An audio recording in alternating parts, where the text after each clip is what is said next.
Hello and welcome to ইকুহিপাঠ। So আজি আমি medieval history Khilji ডাইনাষ্টিৰ ওপৰত অকণমান পঢ়িম। ঠিক আছে? So Khilji ডাইনাষ্টি was the most important and the most powerful dynasty of Delhi Sultanate. ঠিক আছে? বহুত powerful dynasty আছিল খিলজি ডাইনাষ্টি আৰু UPSCৰ এটা বহুত তেওঁলোকৰ ফকাছ টপিক হয় খিলজি ডাইনাষ্টি, বিশেষকৈ আলাউদ্দিন খিলজি। ঠিক আছে? কন্ট্ৰভাৰ্চি এপাৰ্ট, ঠিক আছে, কন্ট্ৰভাৰ্চি এপাৰ্ট, এই ওপৰত এই মুভিখনৰ ওপৰত বহুত কন্ট্ৰভাৰ্চি আছে। ঠিক আছে, আৰু কি হয় সেইবোৰ সঁচাটো কি হয় আমি আজি এজন চিভিল সাৰ্ভিস এস্পায়াৰেন্ট হিচাপে, ঠিক আছে, কেনেদৰে আপোনালোকে সেই ঘটনাটো চাব বা কেনেদৰে আমি খিলজি ডাইনাষ্টি কোনখিনি টপিক বা কোন ক'ত বেছি ফকাছ কৰি পঢ়িব লাগিব, তেনেদৰে আমি আজি এই খিলজি ডাইনাষ্টিটো আৰম্ভ কৰিম। ঠিক আছে, ডিছকাছ কৰিম, যে নেকি 1290 পৰা 1320 লৈকে ৰাজত্ব কৰিছিল 30 সাল। ঠিক আছে, চ' ইয়াতে চাওঁ আহা, দিল্লী চুলতানেটে 320 ইয়াৰ্ছ ৰুল কৰিছিল। ঠিক আছে, প্ৰথমে স্লেভ ডাইনেষ্টিৰ পৰা ষ্টাৰ্ট হৈছে। স্লেভ ডাইনেষ্টি যাক নেকি মামলুক টাৰ্ক বুলি কোৱা হয়। ঠিক আছে, তাৰপিছতে আহিল খিলজি ডাইনাষ্টি, চেলজাক টাৰ্ক বুলি কোৱা হয়। কিয় কোৱা হয়? কাৰণ এওঁলোক চেলজাক নামৰ এটা ট্ৰাইবৰ পৰা বিলং কৰিছিল। ঠিক আছে, এই খিলজি ডাইনাষ্টিক তুৰ্কো আফগান বুলি কোৱা হয়।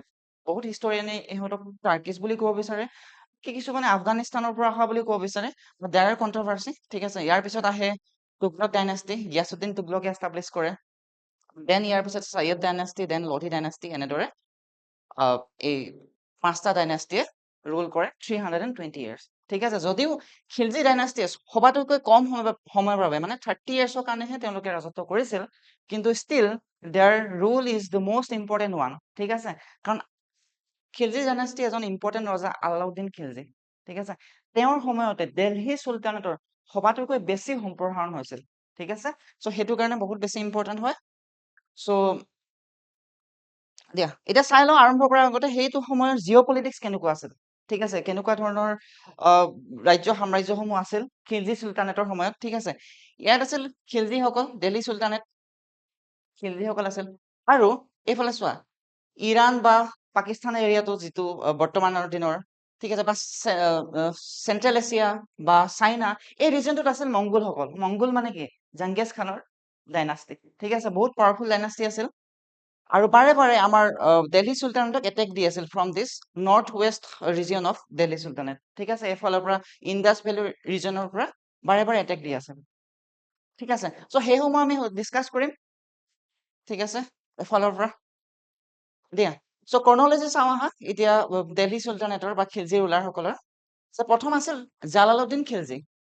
ঠিক আছে, ফিৰোজ বুলি কৈছিল তেওঁৰ নাম। ঠিক আছে, এখেতে 1290 পৰা 1296 ছবছৰ কাল ৰাজত্ব কৰিছে।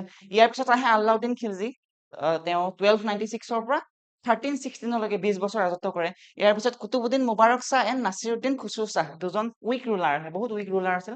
এওঁলোকে কেৱল 4 বছৰহে ৰাজত্ব কৰে। গতিকে আমি যেতিয়া খিলজি ডাইনাষ্টিৰ ওপৰত পঢ়িম, প্ৰথম দুজন ৰুলাৰ মানে জালালুদ্দিন খিলজি আৰু আলাউদ্দিন খিলজি, এই দুজনহে ইম্পৰ্টেণ্ট। বাকী কুতুবুদ্দিন মুবাৰক শ্বাহ এণ্ড নাছিৰুদ্দিন খুছৰু শ্বাহ, এই দুজন ৰুলাৰ ইমান ইম্পৰ্টেণ্ট নহয়। ঠিক আছে, ইয়াতে আমি এখন ফটো দিছো, এয়া চাব পাৰে এখন 17th century পৰ্ট্ৰেইট হয় আলাউদ্দিন খিলজিৰ। ঠিক আছে, দেখাত এনেকুৱা আছিল বুলি। অকে, চ' এইখন ফটোটো সকলোৱে ডেফিনেটলি দেখিছেই, পদ্মাৱত মুভিখন এখন ষ্টৰী বুকৰ পৰা ইনস্পায়াৰ হৈ পেলাই বনোৱা এখন মুভি হয়। ঠিক আছে, বাট আমি সেই মুভিখনৰ আধাৰত কিছুমান কথাটো শিকিব পাৰো। ঠিক আছে, কাৰণ হিষ্ট্ৰীটো এনেকুৱা বস্তু, যদি মই লেকচাৰটো কৰাই গ'লো, চাপ'জ আপোনালোকে পাহৰি গ'ল, তেনেহ'লে তাৰ কোনো ভেলু নাই ন। ঠিক আছে, হিষ্ট্ৰী এনে বহুত বৰিং হয় if you do not study in a proper way. ঠিক আছে, চ' প্ৰত্যেকটো ছাবজেক্ট পঢ়াৰ এটা এটা ধৰণ আছে। ঠিক আছে, নহ'লে হিষ্ট্ৰীটো বহুত বৰিং হৈ যাব। ঠিক আছে, গতিকে মই বিলিভ কৰো যেতিয়া পিকচাৰ ফৰ্মত আমি হিষ্ট্ৰী পঢ়ো, বেছি সোনকালে মনত থাকে। ঠিক আছে, চ' এয়া আছে জালালুদ্দিন খিলজি। ঠিক আছে, অৰিজিনেল পিকচাৰ বুলিতো ক'ব নোৱাৰি, কিন্তু এখন হিষ্টৰিকেল বুকত পৰ্ট্ৰেইট থকা মতে এয়া হ'ল জালালুদ্দিন খিলজি। ঠিক আছে, অকে, চ' জালালুদ্দিন খিলজি বা ফিৰোজ, খিলজি ডাইনাষ্টিৰ ফাৰ্ষ্ট ৰুলাৰ। ঠিক আছে, কেনেকৈনো তেওঁ খিলজি ডাইনাষ্টি এষ্টাব্লিছ কৰিলে সেইটো আমি চাওঁ আহা। ঠিক আছে, ইয়াৰ আগতে আছিল স্লেভ ডাইনাষ্টি। ঠিক আছে, চ' স্লেভ ডাইনাষ্টিত ইলটুটমিছ আছিল আৰু বলবান আছিল, গিয়াছুদ্দিন বলবান, বহুত ষ্ট্ৰং ৰুলাৰ আছিল। ত' তেওঁলোকৰ সময়ত জালালুদ্দিন খিলজি আছিল টাৰ্কিৰ পৰা অহা বুলি কয়। ঠিক আছে, টাৰ্কিৰ পৰা আহি পেলাই স্লেভ ডাইনাষ্টিত তেওঁ এজন অফিচাৰ হিচাপে কাম কৰি আছিল। ঠিক আছে, আৰু তেখেতে বহুত মিলিটেৰী অফিচাৰ, একচুৱেলি বহুত ষ্ট্ৰং আছিল তেওঁ। তেওঁৰ যিবোৰ ষ্ট্ৰেটেজি বহুত ষ্ট্ৰং আছিল। সেইটো কাৰণে যেতিয়া মংগোলসকলে মানে জেংগিছ খানৰ বংশধৰসকলে যেতিয়া আক্ৰমণ কৰিছিল ভাৰতখন মানে কি আৰু দিল্লী চুলতানক, তেতিয়া বালবানে কি কৰিছিল গম পোৱা নে? গিয়াছুদ্দিন বালবানে আমাৰ জালালুদ্দিন খিলজীক পঠাই দিছিল আৰ্মি দি পেলাই, যা মংগোল আহিছে ৰখাবি, মানে দিল্লী পাব নিদিবি। চ' জালালুদ্দিন খিলজীয়ে বহুত এবল এজন মিলিটাৰী অফিচাৰ আছিল, তেওঁ মংগোলসকলক ৰখাইছিল, ঠিক আছে, এটলিষ্ট দিল্লীলৈকেতো আহিব নিদিছিল। মংগোলসকলে এগেইনষ্টত জিকিছিল বুলি ক'লে ভুল কোৱা হ'ব, কাৰণ লাহোৰ নিচিনা চিটিসমূহ মংগোলসকলে লুটি মেলি লৈ গ'ল, ঠিক আছে, বাট দিল্লীখন বচাই ৰাখিলে জালালুদ্দিন খিলজীয়ে, ঠিক আছে, সেইটো তাৰ বহুত ডাঙৰ এচিভমেণ্ট আছিল। ত' সেইটো কাৰণে তেখেতক এটা টাইমত কি হয়, মিনিষ্টাৰ অফ ৱাৰ, মানে আৰিজাই মুবালিক বুলি কয়, মিনিষ্টাৰ অফ ৱাৰ বনাই দিলে, কাৰ? খিলজী ডাইনাষ্টি, ঠিক আছে। তাৰপিছত কি হ'ল, গিয়াছুদ্দিন বলবনৰ যেতিয়া মৃত্যু হ'ল, তেখেতৰ বৃদ্ধ হৈ পেলাই তেখেতৰ মৃত্যু হ'ল, ইয়াৰ পিছতে ৰজা হ'ল কোন? আমাৰ কাইকুৱাবাদ তেখেতৰ গ্ৰেণ্ডচন আছিল, ঠিক আছে, কিন্তু কাইকুৱাবাদ কেৱল 17 বছৰ বয়সত ৰজা হৈছিল, 17 বছৰ, ঠিক আছে। 17 বছৰ বয়সত যেতিয়া ৰজা হ'ব, কিবা ৰেচপনচিবিলিটি থাকিব জানো তাৰ? নাথাকে ন। তেওঁ মদ পানী খাই পুৰা আয়াচি কৰিব আৰম্ভ কৰিলে, গতিকে 3 বছৰ, লিটাৰেলি 3 বছৰ ৰাজত্ব কৰিলে অকল, তাৰপিছতে তেখেতৰ হাৰ্ট এটেক আহি গ'ল, ঠিক আছে। গতিকে 17 বছৰ ৰজা যেতিয়া, তেখেতৰ এজন ল'ৰা আছিল 3 বছৰীয়া, ঠিক আছে, শামছুদ্দিন কায়ুমাৰ্চ, ঠিক আছে। এই 3 বছৰ ল'ৰাজনকে ৰজা পাতি দিলে তাৰপিছত, কাৰণ 3 বছৰ পিছত হাৰ্ট এটেক আহি গ'ল, তেখেতৰ স্বাস্থ্য বেয়া হ'ল, তাৰপিছত শামছুদ্দিন কায়ুমাৰ্চক ৰজা বনাইলে 3 বছৰ বয়সত, লিটাৰেলি 3 বছৰ বয়সতনো কি ৰজা হ'ব নে কিবা?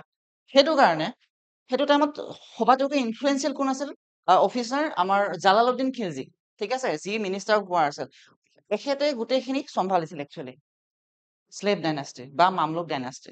এতিয়া কি হ'ল, এটা টাইমত সেই মামলুক ডাইনাষ্টি বা স্লেভ ডাইনাষ্টি নোবেলছ খিনি আৰু আৰ্মি কমাণ্ডাৰ খিনিৰ মাজত গৃহযুদ্ধ হৈ গ'ল, হয়নে?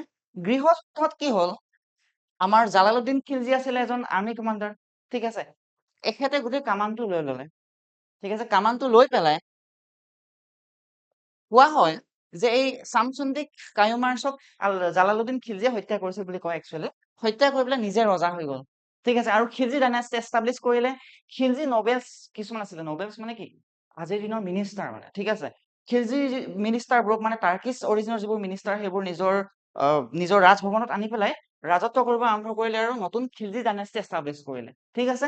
চ' এনেদৰে এইজন ফটো চাব পাৰে, জালালুদ্দিন খিলজী, ঠিক আছে। আই থিংক মুভিখনৰ ফটো চালে বেছি সোনকালে মনত থাকিব তোমালোকৰ, ঠিক আছে। জালালুদ্দিন খিলজী এনেকে ৰজা হ'ল স্লেভ ডাইনাষ্টিৰ পৰা, ঠিক আছে। এতিয়া হৈ গ'ল। চ' এই যিটো ঘটনা, ইয়াক খিলজী ৰিভলিউচন বুলি কয় বা খালজী ৰিভলিউচন বুলি কয়। কৰবাত খালজী, কৰবাত খিলজী পাবা, চেম ৱৰ্ড, ঠিক আছে, বেলেগ একো নহয়। এতিয়া খিলজী ৰিভলিউচন বুলি কেলে কয় চোৱা, জালালুদ্দিন খিলজী এজন অফিচাৰ হিচাপেহে আহিছিল ক'লে? স্লেভ ডাইনাষ্টিলৈ, ঠিক আছে। এজন অফিচাৰে গৈ পেলাই এদিন এখন নিজৰ সাম্ৰাজ্য বনালে, এইটো কম কথা নহয় নহয়, ঠিক আছে। আজি এজন IAS অফিচাৰে গৈ পেলাই যদি আমাৰ ইণ্ডিয়াৰ প্ৰাইম মিনিষ্টাৰ হয়, এইটো এটা কাইণ্ড অফ ৰিভলিউচনে হ'ব নহয় জানো? চ' তেনেকুৱা ধৰণৰ, মানে এজন ল' ৰেংকিং অফিচাৰৰ পৰা গৈ পেলাই এজন যে এখন ডাইনাষ্টি এষ্টাব্লিছ কৰিলে, খিলজী ডাইনাষ্টিৰ নিচিনা, সেইটো কাৰণে তাক খিলজী ৰিভলিউচন বুলি কয়, ঠিক আছে। চ' হৈ গ'ল, এতিয়া জালালুদ্দিন খিলজী আহি গ'ল। এতিয়া চোৱা, জালালুদ্দিন খিলজী কেনেকুৱা আছিল অলপ চাই লওঁ হা, ঠিক আছে। 70 বছৰ বয়সত ৰজা হৈছিল, গোটেই জীৱনটোতো অফিচাৰ কৰিয়ে গ'ল তেখেতৰ, ঠিক আছে, কমাণ্ডাৰ অফ ৱাৰ আছিলে মামলুক ডাইনাষ্টিৰ। গতিকে 70 বছৰ বয়সত যেতিয়া ৰজা হ'ল, কিমান দিন ৰজা হ'ব পাব? 6 ইয়াৰ্ছ ৰাজত্ব কৰিলে, ঠিক আছে, ফ্ৰম 1290 টু 1296, ঠিক আছে, 1290ৰ পৰা 1296লৈকে 6 বছৰ ৰাজত্ব কৰিলে তেখেত। আৰু যেতিয়া চোৱা, ইয়াৰ আগতে মংগোলসকলে বাৰে বাৰে আক্ৰমণ কৰি আছিল নহয়, তেতিয়া কিছুমান মংগোল আৰ্মি ভাৰততে ছেটেল হৈ গৈছিল, দিল্লীত, আৰু সেই ছেটেল হোৱা আৰ্মি বিলাকে কি হয়, মুছলিম ধৰ্ম লৈ লৈছিল। এতিয়া তোমালোকৰ কুৱেশ্যন হ'ব পাৰে তেনেহ'লে মংগোল বিলাক কি ধৰ্মৰ আছিল? হা, মংগোল বিলাক আচলতে আছিল শ্ৰামান ট্ৰেডিশ্যন ফ'ল' কৰিছিল তেওঁলোকে, ঠিক আছে, তেওঁলোক মুছলমান নাছিল। গতিকে তেওঁলোক যেতিয়া মুছলমানলৈ কনভাৰ্ট হৈ পেলাই দিল্লীত ছেটেল হৈ গ'ল, তেওঁলোকক নিউ মুছলমান বুলি ক'লে, মানে নতুন মুছলমান আৰু নতুন মুছলমানলৈ কনভাৰ্ট হৈছে তেওঁলোক, ঠিক আছে। চ' তেখেতে দিল্লী চুলতানৰ প্ৰথমজন এনেকুৱা চুলতান আছিল যি নেকি হিন্দুসকলৰ প্ৰতি অলপ সহনশীলতা আছিল, প্ৰ হিন্দু আছিল, ঠিক আছে, কাৰণ তেখেতে বিলিভ কৰিছিল যে this Indus valley region is a Hindu majority region, য'ত নেকি হিন্দু মানুহৰ পপুলেশ্যন বেছি। গতিকে ইয়াক ৰাজত্ব কৰিবলৈ হ'লে বা ইয়াত ভালদৰে ৰাজত্ব কৰি থাকিব হ'লে হিন্দু মানুহখিনিৰ লগত ভাল হৈ থাকিবই লাগিব তেখেতে। গতিকে এজন ফাৰ্ষ্ট হিন্দু চুলতান আছিল দেলহি চুলতানেটো। ঠিক আছে, ইয়াৰ পিছতে আছে হি এভইডেড হাৰ্ছ পানিচমেণ্ট। য়েছ, তেখেতে হাৰ্ছ পানিচমেণ্ট সদায় এভইড কৰিছিল। ঠিক আছে, এবাৰ এটা কাহিনী আছে যে ৰবাৰ্ছ কিছুমানে, লুটেৰা কিছুমানে আহি পেলাই, ডকাইত কিছুমানে আহি লুটপাট কৰিলে দেলহিত। ঠিক আছে, তেখেতক ধৰি পেলাই তেওঁলোকক কি কৰিলে, অলপ মেয়াৰ পানিচমেণ্ট দি পেলাই এৰি দিলে। আলাউদ্দিন খিলজি হোৱা হ'লেতো ডাইৰেক্ট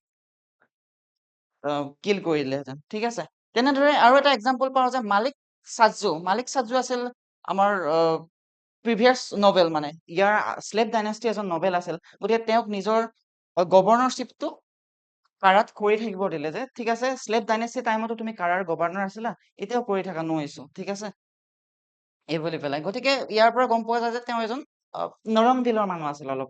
ঠিক আছে, জালালুদ্দিন খিলজি। ইয়াৰ পিছত কি হ'ল যে তেওঁৰ সময়তে 1296ত কি হ'ল, এইখন কাৰা, ঠিক আছে, এইখন দিল্লী চুলতানেট, ইয়াতে কাৰা এৰাউণ্ড বৰ্তমান দিনৰ এলাহাবাদত কাৰাখন আছিল। ঠিক আছে, আৰু চাউথ ইণ্ডিয়াত বৰ্তমান মহাৰাষ্ট্ৰ ৰিজনত আছিল দেৱাগিৰি। ঠিক আছে, য়াদাবাজ বিলাকে ৰাজত্ব কৰিছিল দেৱাগিৰি ৰিজন, কাৰা এণ্ড দিল্লী। ঠিক আছে, চ' কাৰাত পিছত কি হ'ল, পিছত যেতিয়া এবাৰ মালিক সাজ্জুৱে এবাৰ ৰিভল্ট কৰিলে, কিহৰ কাৰণে ৰিভল্ট কৰিলে, চুলতান হ'বৰ কাৰণে। জালালুদ্দিন খিলজি কোন হয়, মইহে একচুৱেলি শ্লেভ ডাইনেষ্টি বংশধৰ হয় বুলি পেলাই মালিক সাজ্জুৱে এবাৰ ৰিভল্ট কৰিলে। ঠিক আছে, এবাৰ ছাপ্ৰেছ কৰিলে ৰিভল্টটো, বাট আৰু এবাৰ যেতিয়া ৰিভল্ট কৰিলে এখেতক আঁতৰাই দিলে, গভৰ্ণৰশ্বিপৰ পৰা আঁতৰাই পেলাই কাৰাৰ গভৰ্ণৰশ্বিপ কাক দিলে এতিয়া, আমাৰ আলাউদ্দিন খিলজিক দি দিলে। আলাউদ্দিন খিলজি কোন আছিল, জালালুদ্দিন খিলজিৰ চন ইন ল ক'ব পাৰা বা নেফিউ বুলি ক'ব পাৰা। ঠিক আছে, তেখেতৰ দামাদো আছিল, লগতে ভতিজাও আছিল। ঠিক আছে, এতিয়া কি হ'ল, কাৰাত আছে আমাৰ আলাউদ্দিন খিলজি। ঠিক আছে, জালালুদ্দিনে গম নোপোৱাকৈ আলাউদ্দিনে গৈ পেলাই দেৱাগিৰিত লুটপাট কৰি দিলে। লুটপাট কৰি পেলাই দেৱাগিৰিৰ পৰা বহুত ধন সোণ লৈ কাৰালৈ গুচি আহিল। ঠিক আছে, তেতিয়া জালাউদ্দিনে কথাটো গম পালে যে মোক ইনফৰ্ম নকৰাকৈ আলাউদ্দিনে গৈ পেলাই দেৱাগিৰি লুটি আনিলে। ঠিক আছে, কথাটো গম পালে, তাৰপিছতে কি হ'ল, একচুৱেলি আলাউদ্দিনে প্লান কৰি আছিলে কি, জালালুদ্দিনক মাৰি পেলাই নিজে চুলতান হোৱাৰ প্লান কৰি আছিলে। ঠিক আছে, তো তেতিয়া আলাউদ্দিনে এজন অফিচাৰ পঠালে ক'লে, দেলহিলে। জালালুদ্দিনক ক'লে যে আলাউদ্দিনে বহুত গিল্ট ফিল কৰি আছে যে তেখেতে চুলতানক নোকোৱাকে দেৱাগিৰি লুটিবলৈ গ'ল। ঠিক আছে, গতিকে এই গিল্টটোৰ কাৰণে মই বহুত লাজ পাইছো। আলাউদ্দিনে কৈছে যে মই বহুত লাজ পাইছো, সেইটো কাৰণে মই দেলহিলৈ যাব নিবিচাৰো। গতিকে তেখেতক ক'লে, জালালুদ্দিনক ক'লে, নিজৰ খুৰাকক ক'লে যে আহি যাওক দেলহি, দেৱাগিৰি লুটি পেলাই বহুত ধন সোণ আনি থৈছো আপোনাৰ কাৰণে বুলি পেলাই। ঠিক আছে, চ' তেতিয়া জালালুদ্দিনে কি কৰিলে, জালালুদ্দিন মই কৈছো এজন নৰম দিলৰ মানুহ আছিল। ঠিক আছে, আৰু এজন নিজৰ ভতিজাক আছিল। ঠিক আছে, বা চন ইন ল ক'ব পাৰা, জোঁৱাইকো আছিল। গতিকে জালালুদ্দিনে গুচি গ'ল, কাৰালৈ গ'ল সেই ধন সোণসমূহ আনিবৰ কাৰণে, যিসমূহ লুটি পেলাই আনি থৈছিল আলাউদ্দিনে। ঠিক আছে, ইয়াৰ আগতে আলাউদ্দিনে কি কৰিলে, এই ধন সোণসমূহ যিসকল তাত অফিচাৰ বা আৰ্মি আছিলে তেওঁলোকক দি পেলাই অলৰেডি নিজৰ পক্ষত ৰাখি থৈছিলে। যিমান আৰ্মি অফিচাৰ আছিল নিজৰ পক্ষত আনি থলে। ঠিক আছে, যেতিয়া জালালুদ্দিনে গ'ল কাৰালৈ, ঠিক আছে, জালালুদ্দিনক হত্যা কৰি দিলে। হত্যা কৰি পেলাই আলাউদ্দিন খিলজিয়ে বাকী নবেল সমূহক পইচা ধন সোণ দি পেলাই নিজৰ পক্ষত আনি পেলাই ৰজা হৈ গ'ল। ঠিক আছে, এতিয়া আহিলে কি, আলাউদ্দিন খিলজি জালালুদ্দিনক হত্যা কৰিলে, এছাচিনেট কৰি দিলে, বা কনস্পিৰেচি থিয়ৰী বনাই, ঠিক আছে, মানে কনস্পিৰেচিটো আছে আৰু বিলিভ আছে। ঠিক আছে, বাট কিছুমান হিষ্টৰিয়ানে কেতিয়াবা অলপ বেলেগ ধৰণেও কয়। ঠিক আছে, but this is the claim made by most of the modern historians. ঠিক আছে, ইয়াৰ পিছত আহিল আলাউদ্দিন খিলজি। তেখেতৰ অৰিজিনেল নামটো আছিলে আলী গুৰশ্বাহ। তাৰপিছত কিং হোৱাৰ পিছত তেওঁলোকে বহুত ফেঞ্চি নাম লয়। ঠিক আছে, তেওঁ ল'লে কি, আলাউদ্দিন খিলজি। তেখেতে 20 বছৰ ৰাজত্ব কৰিলে, বহুত ইম্পৰ্টেণ্ট এখেতৰ ৰাজত্বটো। ঠিক আছে, অলপ ধ্যান দি চাব। ঠিক আছে, চ' আলাউদ্দিন খিলজিয়ে কেৰিয়াৰ আৰম্ভ কৰিছিলে এজন অফিচাৰ হিচাপে, মাষ্টাৰ অফ চেৰিমনিজ বুলি কয়। ঠিক আছে, জালালুদ্দিনৰ কোৰ্টত। তাৰপিছতে তেখেতে কাৰাৰ গভৰ্ণৰ হয় ইন 1921। ঠিক আছে, তাৰপিছতে হয় অৱধৰ গভৰ্ণৰ হয় 1296। ঠিক আছে, আলাউদ্দিন খিলজিৰো মিলিটেৰী কনকুৱেষ্টত বহুত এক্সপাৰ্ট আছে। ঠিক আছে, জালালুদ্দিন খিলজিৰ টাইমত মংগোল আক্ৰমণ ৰখাই থৈছিল আলাউদ্দিন খিলজিয়ে। ঠিক আছে সেইটো কাৰণে জালালুদ্দিনৰ বহুত বেছি বিশ্বাস আছিল একচুৱেলি আল্লাউদ্দিন খিলজিৰ ওপৰত বহুত বেছি বিশ্বাস আছিল যে এজন বহুত এবল মিলিটাৰী কমাণ্ডাৰ হয় ঠিক আছে গতিকে তেওঁ প্ৰমোচন দি আছিল আৰু প্ৰমোচন দি পেলাই আল্লাউদ্দিন খিলজিয়ে শেষত কি হৈ গ'ল আৰিজি আই মুমালিক মানে মিনিষ্টাৰ অফ ৱাৰ যিমান ৱাৰ হয় খিলজি ডাইনাষ্টি আণ্ডাৰত জালালুদ্দিনৰ টাইমত গোটেইখিনি একচুৱেলি আল্লাউদ্দিন খিলজিয়ে লিড কৰিছিল বুলি ক'লেও ভুল কোৱা নহ'ব ঠিক আছে গতিকে মই ষ্টৰিটো ক'লোৱে দেৱাগিৰি লুটি পেলাই কাৰাত কেনেদৰে হত্যা কৰিলে জালালুদ্দিনক ঠিক আছে গতিকে এতিয়া চাওঁ আল্লাউদ্দিনৰ বিষয়ে আৰু অকণমান ঠিক আছে কিন্তু আল্লাউদ্দিন জালালুদ্দিনৰ নিচিনা নাছিল আকৌ ঠিক আছে এজন বহুত হাৰ্ড ৰুলাৰ আছিল ঠিক আছে জালালুদ্দিনে যিটো পলিচি অফ টলাৰেঞ্চ লৈছিল সেইটো আল্লাউদ্দিনে পুৰা ৰিভাৰ্চ কৰি দিলে ঠিক আছে নিউ মুছলমান যিসমূহ আছিল নিউ মুছলমান মানে কি মংগোল যিবিলাক সেটেল হৈ গৈছিল দেলহিত তেওঁলোকক নিউ মুছলমান বুলি কৈছিল ঠিক আছে অল বালবানী সেই বালবানৰ টাইমত থকা যিখিনি নবেল আছিল বা জালালী নবেল যিবোৰ সমূহ আছিল এইসমূহ পুৰা হত্যা কৰি দিলে ঠিক আছে কাৰণ আল্লাউদ্দিনে গম পাইছিল ইহঁতেতো চুপচাপ বহি নাথাকে ঠিক আছে যিসকল অল বালবানী নবেল আছিল এদিন নহয় এদিন ইহঁতি মোৰ এগেইনষ্টত ৰিভল্ট কৰিব আৰু চুলতান হবলৈ চেষ্টা কৰিব ঠিক আছে গতিকে মই ইহঁতক মাৰি দিয়া ঠিক হ'ব গতিকে সকলোকে মাৰি দিলে ঠিক আছে তাৰপিছতে এখন হিষ্ট্ৰী বুক বাৰাণীয়ে লিখা এখন হিষ্ট্ৰী বুক তাৰিখাই ফিৰোজ শ্বাহী ইয়াত কেইটামান কথা উল্লেখ আছে যে আল্লাউদ্দিনে কি ধৰণৰ ৰিফৰ্ম আনিছিলে ঠিক আছে কেনেকুৱা পলিচি লৈছিলে এই কি কৈছিলে যে হি কনফিস্কেটেড দ্য প্ৰপাৰ্টিজ অফ নবেলছ যিমান নবেল আছিল নবেল মানে কি বৰ্তমান দিনৰ মিনিষ্টাৰ ঠিক আছে কেবিনেট মিনিষ্টাৰ ক'ব পৰা ঠিক আছে গোটেই তেওঁলোকৰ গোটেই প্ৰপাৰ্টিসমূহ চিজ কৰি ল'লে আল্লাউদ্দিনে কেলে কাৰণ ইহঁতৰ যদি প্ৰপাৰ্টি থাকে ইহঁতে কি কৰিব আৰ্মিক পইচা দিব বা বাকী নবেল বিলাকক প্ৰপাৰ্টি দি পেলাই ৰিভল্ট কৰিব মোৰ এগেইনষ্টত গতিকে ইহঁতৰ প্ৰপাৰ্টি গোটেই কনফিস্কেট কৰি লওঁ বুলি পেলাই প্ৰপাৰ্টি কনফিস্কেট কৰিলে ছেকেণ্ডলি কি কৰিলে তেখেতে নিউ ইণ্টেলিজেঞ্চ চিষ্টেম আনিলে স্পাই চিষ্টেম যাক কয় আজিৰ দিনতো স্পাই চিষ্টেম আছে আল্লাউদ্দিন খিলজিয়ে তেতিয়াও এটা নতুন ৰিফৰ্ম আনিছিলে স্পাই চিষ্টেমত যে গোটেই নবেল বিলাকৰ ওপৰত চকু দিব লাগে ঠিক আছে কোনজন নবেলতে মোৰ প্ৰতি ৰিভল্ট মোৰ এগেইনষ্টত ৰিভল্ট কৰিব পাৰে সেইবোৰ কথা গম পাই থাকিবৰ কাৰণে next the use of liquor and intoxicant was prohibited ঠিক আছে লিকাৰ এণ্ড ইনটক্সিকেণ্ট পুৰা বেণ্ড আছিল ঠিক আছে তাত যে যিটো গান দেখাই খালী বালি হৈ গয়াহে দিল গতিকে তেনেকুৱা একো হোৱা নাছিল একচুৱেলি তেওঁ লিকাৰ বা ইনটক্সিকেটৰ সম্পূৰ্ণ বিৰোধ কৰিছিল ঠিক আছে আল্লাউদ্দিনে next social gathering and festivities plus marriage etcetera were banned মানে আল্লাউদ্দিনৰ পাৰ্মিশ্যন নোহোৱাকে কোনো নভেলে নিজৰ ল'ৰা ছোৱালী বা নিজেতো বাদ দি নিজৰ ল'ৰা ছোৱালী বা ফেমিলিও বিয়া কৰাব নোৱাৰে ঠিক আছে কাৰণ কি হৈছিল নবেল বিলাকৰ মাজত বিয়াৰ বা বৈবাহিক সম্বন্ধ স্থাপন কৰি পেলাই তেওঁলোকে বহুত ষ্ট্ৰং হৈ গৈছিল ঠিক আছে আৰু খিলজি ডাইনাষ্টি এগেইনষ্টতে তেওঁলোকে ৰিভল্ট কৰিছিল ঠিক আছে আৰু পাৰ্টি বা এইবোৰ কিয় বেন কৰিছিল কাৰণ আল্লাউদ্দিনে গম পাইছিল এই পাৰ্টিবোৰতো বাহানা হয় ঠিক আছে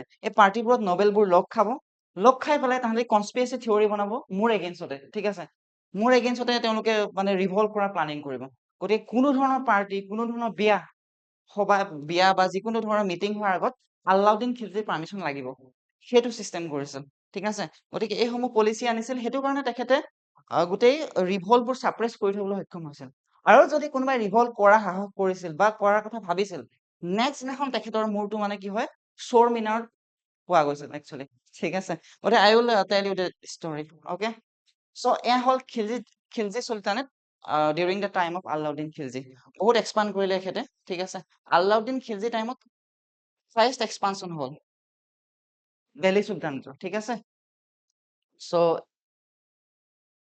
য়েছ এতিয়া চাবা এতিয়া কথাটো হ'ল কি আল্লাউদ্দিন খিলজি ইমান ষ্ট্ৰং কেনেকৈ হৈ গ'ল ঠিক আছে ইয়াৰ আগৰ যিসমূহ দিল্লী চুলতানেটৰ ৰুলাৰ তাহাঁতিওতো চেষ্টাটো কৰিছিলে কিন্তু তেওঁলোকে ইমান ষ্ট্ৰং আৰ্মি কিয় এষ্টাব্লিছ কৰিব পৰা নাছিল বা ইমান ষ্ট্ৰং এডমিনিষ্ট্ৰেটিভ মেচিনাৰী এটা কিয় এষ্টাব্লিছ কৰিব পৰা নাছিল যিমান নেকি আল্লাউদ্দিনে কৰিলে ঠিক আছে আল্লাউদ্দিনে যিসমূহ ৰেভিনিউ ৰিফৰ্ম আনিছিলে বা এডমিনিষ্ট্ৰেটিভ চেঞ্জ যিসমূহ আনিছিলে সেইসমূহ ইভেন শ্বেৰ শ্বাহ চুৰি বা আকবৰেও ফ'ল' কৰিছিলে গম পোৱা নাই সিমান বেছি ষ্ট্ৰং বা সিমান বেছি এফিচিয়েণ্ট এডমিনিষ্ট্ৰেটিভ তেওঁ মেচিনাৰী কিছুমান বা ৰিফৰ্ম কিছুমান লৈ আহিছিল ঠিক আছে চ' কি কৰিছিলে চাওঁ হা ষ্টেণ্ডিং আৰ্মি ইয়াৰ আগতে কি আছিলে যে খিলজি ডাইনাষ্টিখন সৰু প্ৰভিন্সত ভাগ কৰা আছিল প্ৰভিন্স মানে গম পাইছা সৰু ষ্টেট ঠিক আছে গভাৰ্ণিং ষ্টেট গতিকে সেই সময়ত ইক্টেদাৰবোৰ আছিল এজন ইক্টেদাৰ আছিল ঠিক আছে ইক্টেদাৰ মানে গভৰ্ণৰ চ' ইক্টেদাৰবোৰে একচুৱেলি আৰ্মিসমূহ ৰাখিছিল আৰু যেতিয়া দিল্লী চুলতানেটক আৰ্মি প্ৰয়োজন হৈছিল তেতিয়া ইক্টেদাৰবোৰক খবৰ দিছিল যে আৰ্মি লাগে ঠিক আছে 50,000 আৰ্মি লাগে বা 20,000 আৰ্মি লাগে কেলে বোলে মংগোলক এটেক দিব লাগে বা দেৱাৰ্গীক এটেক কৰিব লাগে এনেকে কিন্তু আলাউদ্দিন খিলজিয়ে দেখিলে যে এনেদৰে ইকতেদাৰ বিলাকে যেতিয়া আৰ্মি পঠায় 5-6 মাহ সময় লগাই দিয়ে কেতিয়াবা ঠিক আছে আজি আৰ্মি মাতি পঠালে 5-6 মাহ সময়তহে পিছত মানে 5 to 6 months ইকতেদাৰ বিলাকে আৰ্মি দলটো পঠায় আলাউদ্দিনে ভাবিলে 5-6 মাহততো মই 5-6খন ৱাৰ কৰি দিম ঠিক আছে যদি মোৰ আৰ্মি আহি পাবলৈ 5-6 মাহ লাগে মই ৱাৰ কেনেকে কৰিম গতিকে মোক ষ্টেণ্ডিং আৰ্মি লাগে 1 লাখ আৰ্মি অনবৰত দিল্লীত লাগে মোক অনবৰত ঠিক আছে আৰু তেওঁলোকক গোটেই চেলাৰী মই কেছ পেমেন্ট কৰিম ঠিক আছে আৰু ইয়াৰ আগতে কি হৈছিল আৰ্মি বিলাক কেছ পেমেন্ট কৰা নহৈছিল তেওঁলোকক কোনোবা এখন ভিলেজৰ ৰেভিনিউ কালেকশ্যন কৰিব দি দিয়া হৈছিল বা কোনোবা এখন মাৰ্কেটৰ ৰেভিনিউ কালেকশ্যন কৰিব দি দিয়া হৈছিল এনেদৰে আৰ্মিসমূহক চেলাৰী দিছিল কিন্তু আলাউদ্দিনে ক'লে যে মই 1 লাখ আৰ্মিক কেছ পেমেন্ট কৰি চেলাৰী দিম মোক 1 লাখ আৰ্মি দিল্লীত অনবৰত লাগে ঠিক আছে তো এইটো চেঞ্জ কৰিছিল তো তেতিয়া কি হয় আলাউদ্দিনক যেতিয়া প্ৰয়োজন হয় তেতিয়া ৱাৰত যাব পাৰে ইমিডিয়েটলি ঠিক আছে 6 মংগোল ইনভেজন তেখেতে আলাউদ্দিন খিলজিয়ে 6টা মংগোল ইনভেজন একচুৱেলি ৰখাই থৈ দিছে ঠিক আছে চ' সেইটো বহুত ডাঙৰ এচিভমেণ্ট আলাউদ্দিন খিলজিয়ে এতিয়া চাওঁ আহা দেখিছেনে মংগোলসকল কেনেদৰে আছিল মংগোলসকলৰ 4টা প্ৰভিন্স আছিল মেইনলি মংগোল মানে গম পাইছেনে আমাৰ জেংগিছ খানৰ যিটো কিংডম আছিল ঠিক আছে মেইনলি আছিল পাৰ্চিয়া ৰিজনত Ilkhanate Chagatai khanate khanate of the great khan and golden horde বুলি কয় ঠিক আছে এই 4টা এডমিনিষ্ট্ৰেটিভ প্ৰভিন্স আছিল ঠিক আছে চবতকে বেছি এটেক কৰিছিল আমাৰ চাক্তাই খানেতে দেখিছেনে এই আফগানিস্তান ৰিজনৰ পৰা পাকিস্তান হৈ আহি পেলাই দিল্লী চুলতানক এটেক দিয়ে বা ইণ্ডিয়াত আহিবলৈ যত্ন কৰে কাৰণ ইণ্ডাছ গংগাত বা ইণ্ডাছ গংগা যিটো ৰিজন সেইটো মানে বহুত ফাৰ্টাইল ৰিজন আছে প্ৰডাক্টিভিটি বহুত বেছি আজিৰ দিনতো পাঞ্জাৱ হাৰিয়ানাত কিমান প্ৰডাক্টিভ হয় এগ্ৰিকালচাৰ প্ৰডাক্টিভিটি কিমান হাই হয় নহয়নে গতিকে এই ৰিজনটোক মংগোলসকলে বিচাৰি আছে যে উই ৱান্ট দিছ ৰিজন মানে বহুত এটা ৰিচোৰ্চফুল ৰিজন হয় গতিকে এই ইণ্ডাছ গংগা যিটো ৰিজন আমাক লাগে মানে বহুত এটেক দিলে সেইটো কাৰণে মংগোলে বহুত বেছি চেষ্টা কৰিলে আৰু সেইটো কাৰণে কেতিয়াবা কন্ট্ৰভাৰ্চি এপাৰ্ট ঠিক আছে মই কন্ট্ৰভাৰ্চিত আহিব নিবিচাৰো বাট আলাউদ্দিন খিলজিয়ে সেই ভাৰতখনক বচাই ৰাখিলে বুলি কয় হিষ্টৰিয়ান বিলাকে ঠিক আছে মডাৰ্ণ হিষ্টৰিয়ান বিলাকে ঠিক আছে ইলখানেতেতো অলপ বাদ দিয়ে এই ইলখানেত যিটো এডমিনিষ্ট্ৰেটিভ ৰিজন মংগোলৰ ইহঁতে এটেক দিলে 2-3টা এটেক দি নোৱাৰিলে ইহঁতে বাদ দিলে কিন্তু আমাৰ চাক্তাই খানেতে বহুত বাৰ এটেক দিলে ঠিক আছে এইটো ৰিজনত এতিয়া কি হ'ল যে ফাৰ্ষ্ট ইনভেজন আছিল ফাৰ্ষ্ট ৱাৰখন হৈছিল কাৰ মাজত মংগোল ভাইচেছ আমাৰ খিলজি ডাইনাষ্টিৰ মাজত ফাৰ্ষ্ট ৱাৰখন হৈছিল যে আমাৰ জাৰান মানজুৰ কি হয় এখন ঠাইৰ নাম হয় য'ত নেকি ৱাৰখন হৈছিল ইয়াত মংগোলক বহুত পিটি মেলি খেদাই পঠাই দিলে ঠিক আছে যেন চিভিস্তান 1298 এইখনতো খিলজিসকলে বহুত পিটিলে মংগোলক ঠিক আছে বহুত বেয়াকে হেৰুৱালে ঠিক আছে কাৰণ এই দুখন ৱাৰত মংগোলসকলে একচুৱেলি 10 to 30,000 মান মানে বহুত কম সংখ্যক চিপাহী লৈ আহিছে তাৰপিছত মংগোলসকলে দেখিলে যে দিল্লী হেৰুৱাটো পচিবল নহয় ইমান সহজ নহয় কাৰণ প্লেইন এৰিয়া হয় প্লেইন এৰিয়াত বহুত বেছি আৰ্মি দৰকাৰ হয় কাৰণ প্লেইন এৰিয়াত মানে এৰিয়াটো বহুত বেছি থাকে ন সেইটো কাৰণে সেইটো কাৰণে কিলি 1299ত কি হয় 1299 চনত কি হ'ল মংগোলসকলে 2 লাখ মংগোল সৈন্য লৈ আহিলে ঠিক আছে 2 লাখ মংগোল সৈন্য লৈ আহিলে তো খিলজিসকলেতো হেৰুৱাব পৰা নাছিল প্ৰথম অৱস্থাত সেইটো কাৰণে খিলজিসকলে কি হ'ল এই পলাই গ'ল দিল্লীৰ পৰা পলাই গৈ পেলাই দিল্লীৰ কাষতে এই চিৰি ফৰ্ট আছে দিল্লীতে আছে একচুৱেলি IIT দিল্লীৰ কাষত আছে এই চিৰি ফৰ্টটো অলপ ভগ্নাৱশেষ দেখিব পোৱা যায় এতিয়াও ঠিক আছে এই চিৰি ফৰ্টত পলাই গ'ল আলাউদ্দিন খিলজি বা তেওঁলোকৰ আৰ্মি সমূহে পলাই পেলাই বাচি গ'ল ঠিক আছে অলপ দিন লুটপাট কৰিলে মংগোলসকলে দিল্লীখন তাৰপিছত আকৌ ঘূৰি যাবলৈ বাধ্য হ'ল তাৰ ৰিজনটো আছিল চেণ্ট্ৰেল এছিয়াত কিছুমান অলপ তাহাঁতৰ মাজতে গৃহযুদ্ধ চলি আছিল ঠিক আছে সেইটো কাৰণে যাবলৈ বাধ্য হ'ল দেন 1303 খ্ৰীষ্টাব্দত আকৌ আহিলে মংগোল ঠিক আছে এতিয়া আছে আলাউদ্দিন খিলজি গোটেইখিনি একচুৱেলি আলাউদ্দিন খিলজিয়ে ৰখাইছে আক্ৰমণ এই 1303 খ্ৰীষ্টাব্দত এটা ইম্পৰ্টেণ্ট ঘটনা ঘটি আছে আলাউদ্দিন খিলজি দিল্লীত নাই ঠিক আছে পদ্মাৱত মুভিখন চাইছেনে চিত্তৰত আক্ৰমণ কৰিব আহিছে আলাউদ্দিন খিলজি সেইটো টাইমতে গম পালে যে মংগোলসকল আহিছে দিল্লীৰ কাৰণে ঠিক আছে চিত্তৰ এৰি পেলাই আলাউদ্দিন খিলজিয়ে দিল্লীলৈ যাব লগা হৈছিল সেইটো সময়ত 1,20,000 মংগোল ট্ৰুপছ লৈ আহিছিল মংগোলসকল ঠিক আছে চ' ইয়াৰ পিছতে আমৰহাট আৰু এখন ৱাৰ হৈছিল 1305ত ঠিক আছে বাৰে বাৰে এটেক দি আছে ইয়াতো আমাৰ খিলজিসকলে জিকিছে মানে কি দিল্লীখন একচুৱেলি ল'ব দিয়া নাই এটলিষ্ট দিল্লীৰ পৰা আগবাঢ়িব দিয়া নাই মানে ঠিক আছে ইণ্ডাছ ৰিভাৰ সিটোৰ পাৰতে ৰাখিছে এইফালে নাহিবি মানে ঠিক আছে দেন ৰবি ৰিভাৰত এখন ৱাৰ হ'ল 1306 ৰবি ৰিভাৰৰ কাষত এখন ৱাৰ হ'ল 1306 চনত। ইয়াত আলাউদ্দিনৰ ফৰ্চে মংগোলসকলক বহুত পিটিলে। পিটি মেলি খেদি পঠাই পেলাই একেবাৰে আফগানিস্তানত গৈ পেলাই কাবুলৰ ওচৰত ৰিজন কিছুমানত আমাৰ খিলজি ডাইনেষ্টি আৰ্মিসকলে গৈ পেলাই লুটপাট কৰি গুচি আহিলে মানে বহুত এটা ভিক্টৰী পাইছিলে খিলজি ডাইনেষ্টি 1306 মংগোলৰ এগেইনষ্টত। ঠিক আছে, তো আলাউদ্দিন খিলজিয়ে দেখিলে যে মংগোলসকল বাৰে বাৰে আহি আছে, বাৰে বাৰে আহি আছে। ঠিক আছে, গতিকে সেইটো টাইমত আলাউদ্দিন খিলজি এজন বহুত এবল কামাণ্ডাৰ আছিলে, গিয়াছুদ্দিন তুগলক। ঠিক আছে, গিয়াছুদ্দিন তুগলকক ক'লে যে তই যা আৰু ফৰ্টিফাই কৰি পেলাই সেই ৰিজিয়নটোতে থাকগে। সেই ৰিজিয়নটোত মানে কি নৰ্থ ৱেষ্ট অফ দিল্লী চুলতানেট বা ইণ্ডাছ ৰিভাৰৰ কাষত, মানে ৰবি ৰিভাৰৰ কাষত তাতে থাক। মংগোল আহিলে পিটিবি মানে পাৰ্মানেণ্ট ছেটেলমেণ্ট কৰি পেলাই তাত থাক, ফৰ্টিফাই কৰি পেলাই থাক, যে মোগল পাৰ হ'ব নিদিবি তাৰ পৰা, আহিলে পিটিবি। ঠিক আছে, এনেদৰে গিয়াছুদ্দিন তুগলকে তাৰ আছিল এজ এ গভৰ্ণৰ। দেন সেইটো টাইমত কিছুমান কি মিলিটাৰী গভৰ্ণৰ নাম আমি জানি থলে ভাল হয়, যেনেকে জাফৰ খান আছিল, উলুক খান আছিল। ঠিক আছে, এণ্ড মালিক কাফুৰ আছিল। ঠিক আছে, মালিক কাফুৰ নামটোতো শুনিছে ডেফিনেটলি। চ' এয়া আছিল আমাৰ আলাউদ্দিন খিলজিৰ মংগোলসকলৰ লগত হোৱা যুদ্ধৰ কিছুমান ষ্টৰী। ইয়াৰ পিছতে চোৱা আলাউদ্দিন খিলজিয়ে কেনেধৰণে ৰাজ্য এক্সপানশ্যন কৰিছিল তেওঁ সেইখিনি চাওঁ। ঠিক আছে, ফাৰ্ষ্ট কনকুৱেষ্ট অফ গুজৰাট, গুজৰাটখন কেনেদৰে লৈছিল। দেন কনকুৱেষ্ট অফ ৰাজপুতানা, ৰাজপুতসকলক কেনেদৰে লৈছিল, যেনেকে ৰাণথাম্বোৰ, চিত্তোৰ, মালোৱা, উজ্জৈন, মাণ্ডু, ধাৰ এণ্ড চান্দেৰী। ঠিক আছে, ইয়াৰ পিছতে conquest of Deccan and south India, যেনেকে Yadavas of Devagiri, Kakatiyas of Warangal, Hoysalas of Dwara Samudra and Pandyas of Madurai. ঠিক আছে, চ' এই সময় দেখিছেনে কেনেদৰে লৈছিল। এতিয়া এখন এখনকে আমি চাই যাওঁ। ঠিক আছে, কেনেদৰে কনকুৱাৰ কৰিছিল। গুজৰাট, এতিয়া চাবা হা, এতিয়া গুজৰাটনো কেলে ল'ব লগা হ'ল। এতিয়া চোৱা মংগোলসকল ইফালে আছে। ঠিক আছে, চ' আলাউদ্দিন খিলজিয়ে কি আলেকজেণ্ডাৰ দি গ্ৰেট মানে ছেকেণ্ড আলেকজেণ্ডাৰ হ'ব বিচাৰিছিল, গোটেই পৃথিৱী জয় কৰিব বিচাৰিছিল, এনেকুৱা এটা ৰাজ্য এক্সপানশ্যনৰ তেওঁৰ সপোন আছিল। ঠিক আছে, গতিকে ৱাৰত সেইটো টাইমত বহুত ইউজ হৈছিল কি হৰ্চ, আৰু টাৰ্কিছ ব্ৰীডৰ হৰ্চবোৰ বহুত এক্সপাৰ্ট আছিল। ঠিক আছে, বা আৰবিয়ান হৰ্চবোৰ। ঠিক আছে, গতিকে এতিয়া চোৱা দিল্লী চুলতানেট আছে ইয়াত, এইফালে আছে মংগোল, ইফালে আছে টাৰ্কি, ইফালে আছে আৰব। ঠিক আছে, গতিকে আলাউদ্দিন খিলজিৰ গোটেই ট্ৰেড ৰুট বন্ধ হৈ আছে। ইফালে যাব নোৱাৰে, কিয় যাব নোৱাৰে, মংগোলে বাধা দিয়ে, ট্ৰেড কৰিব নোৱাৰে। ইফালেদি যাব নোৱাৰে, কিয় নোৱাৰে, ইয়াত ৰাজপুতসকল আছে নহয়। ৰাজস্থান, গুজৰাট, মধ্যপ্ৰদেশ, এইটো ইয়াত কি ৰাজপুতৰ ৰাজত্ব আছিল। ঠিক আছে, আমাৰ উজ্জৈন আছিল, চিত্তৰ আছিল, ৰাণথাম্বৰ আছিল, মালৱা ৰিজন আছিল। গতিকে এইখিনি কাৰণে আলাউদ্দিন খিলজিৰ সেই ট্ৰেড ৰুটটো বন্ধ হৈ আছে। ঠিক আছে, এই ট্ৰেড ৰুটটো যে তেওঁ ক্লিয়াৰ কৰিবৰ কাৰণে একচুৱেলি ৰাজপুতসকলৰ লগত ৱাৰ কৰিছে। ঠিক আছে, আৰু না কি যিখন মুভিত যিটো মুভিত দিয়া আছে ৰাণী পদ্মিনীৰ কাৰণে ৱাৰ কৰিছিল, সেইটো একচুৱেলি সঁচা নহয়।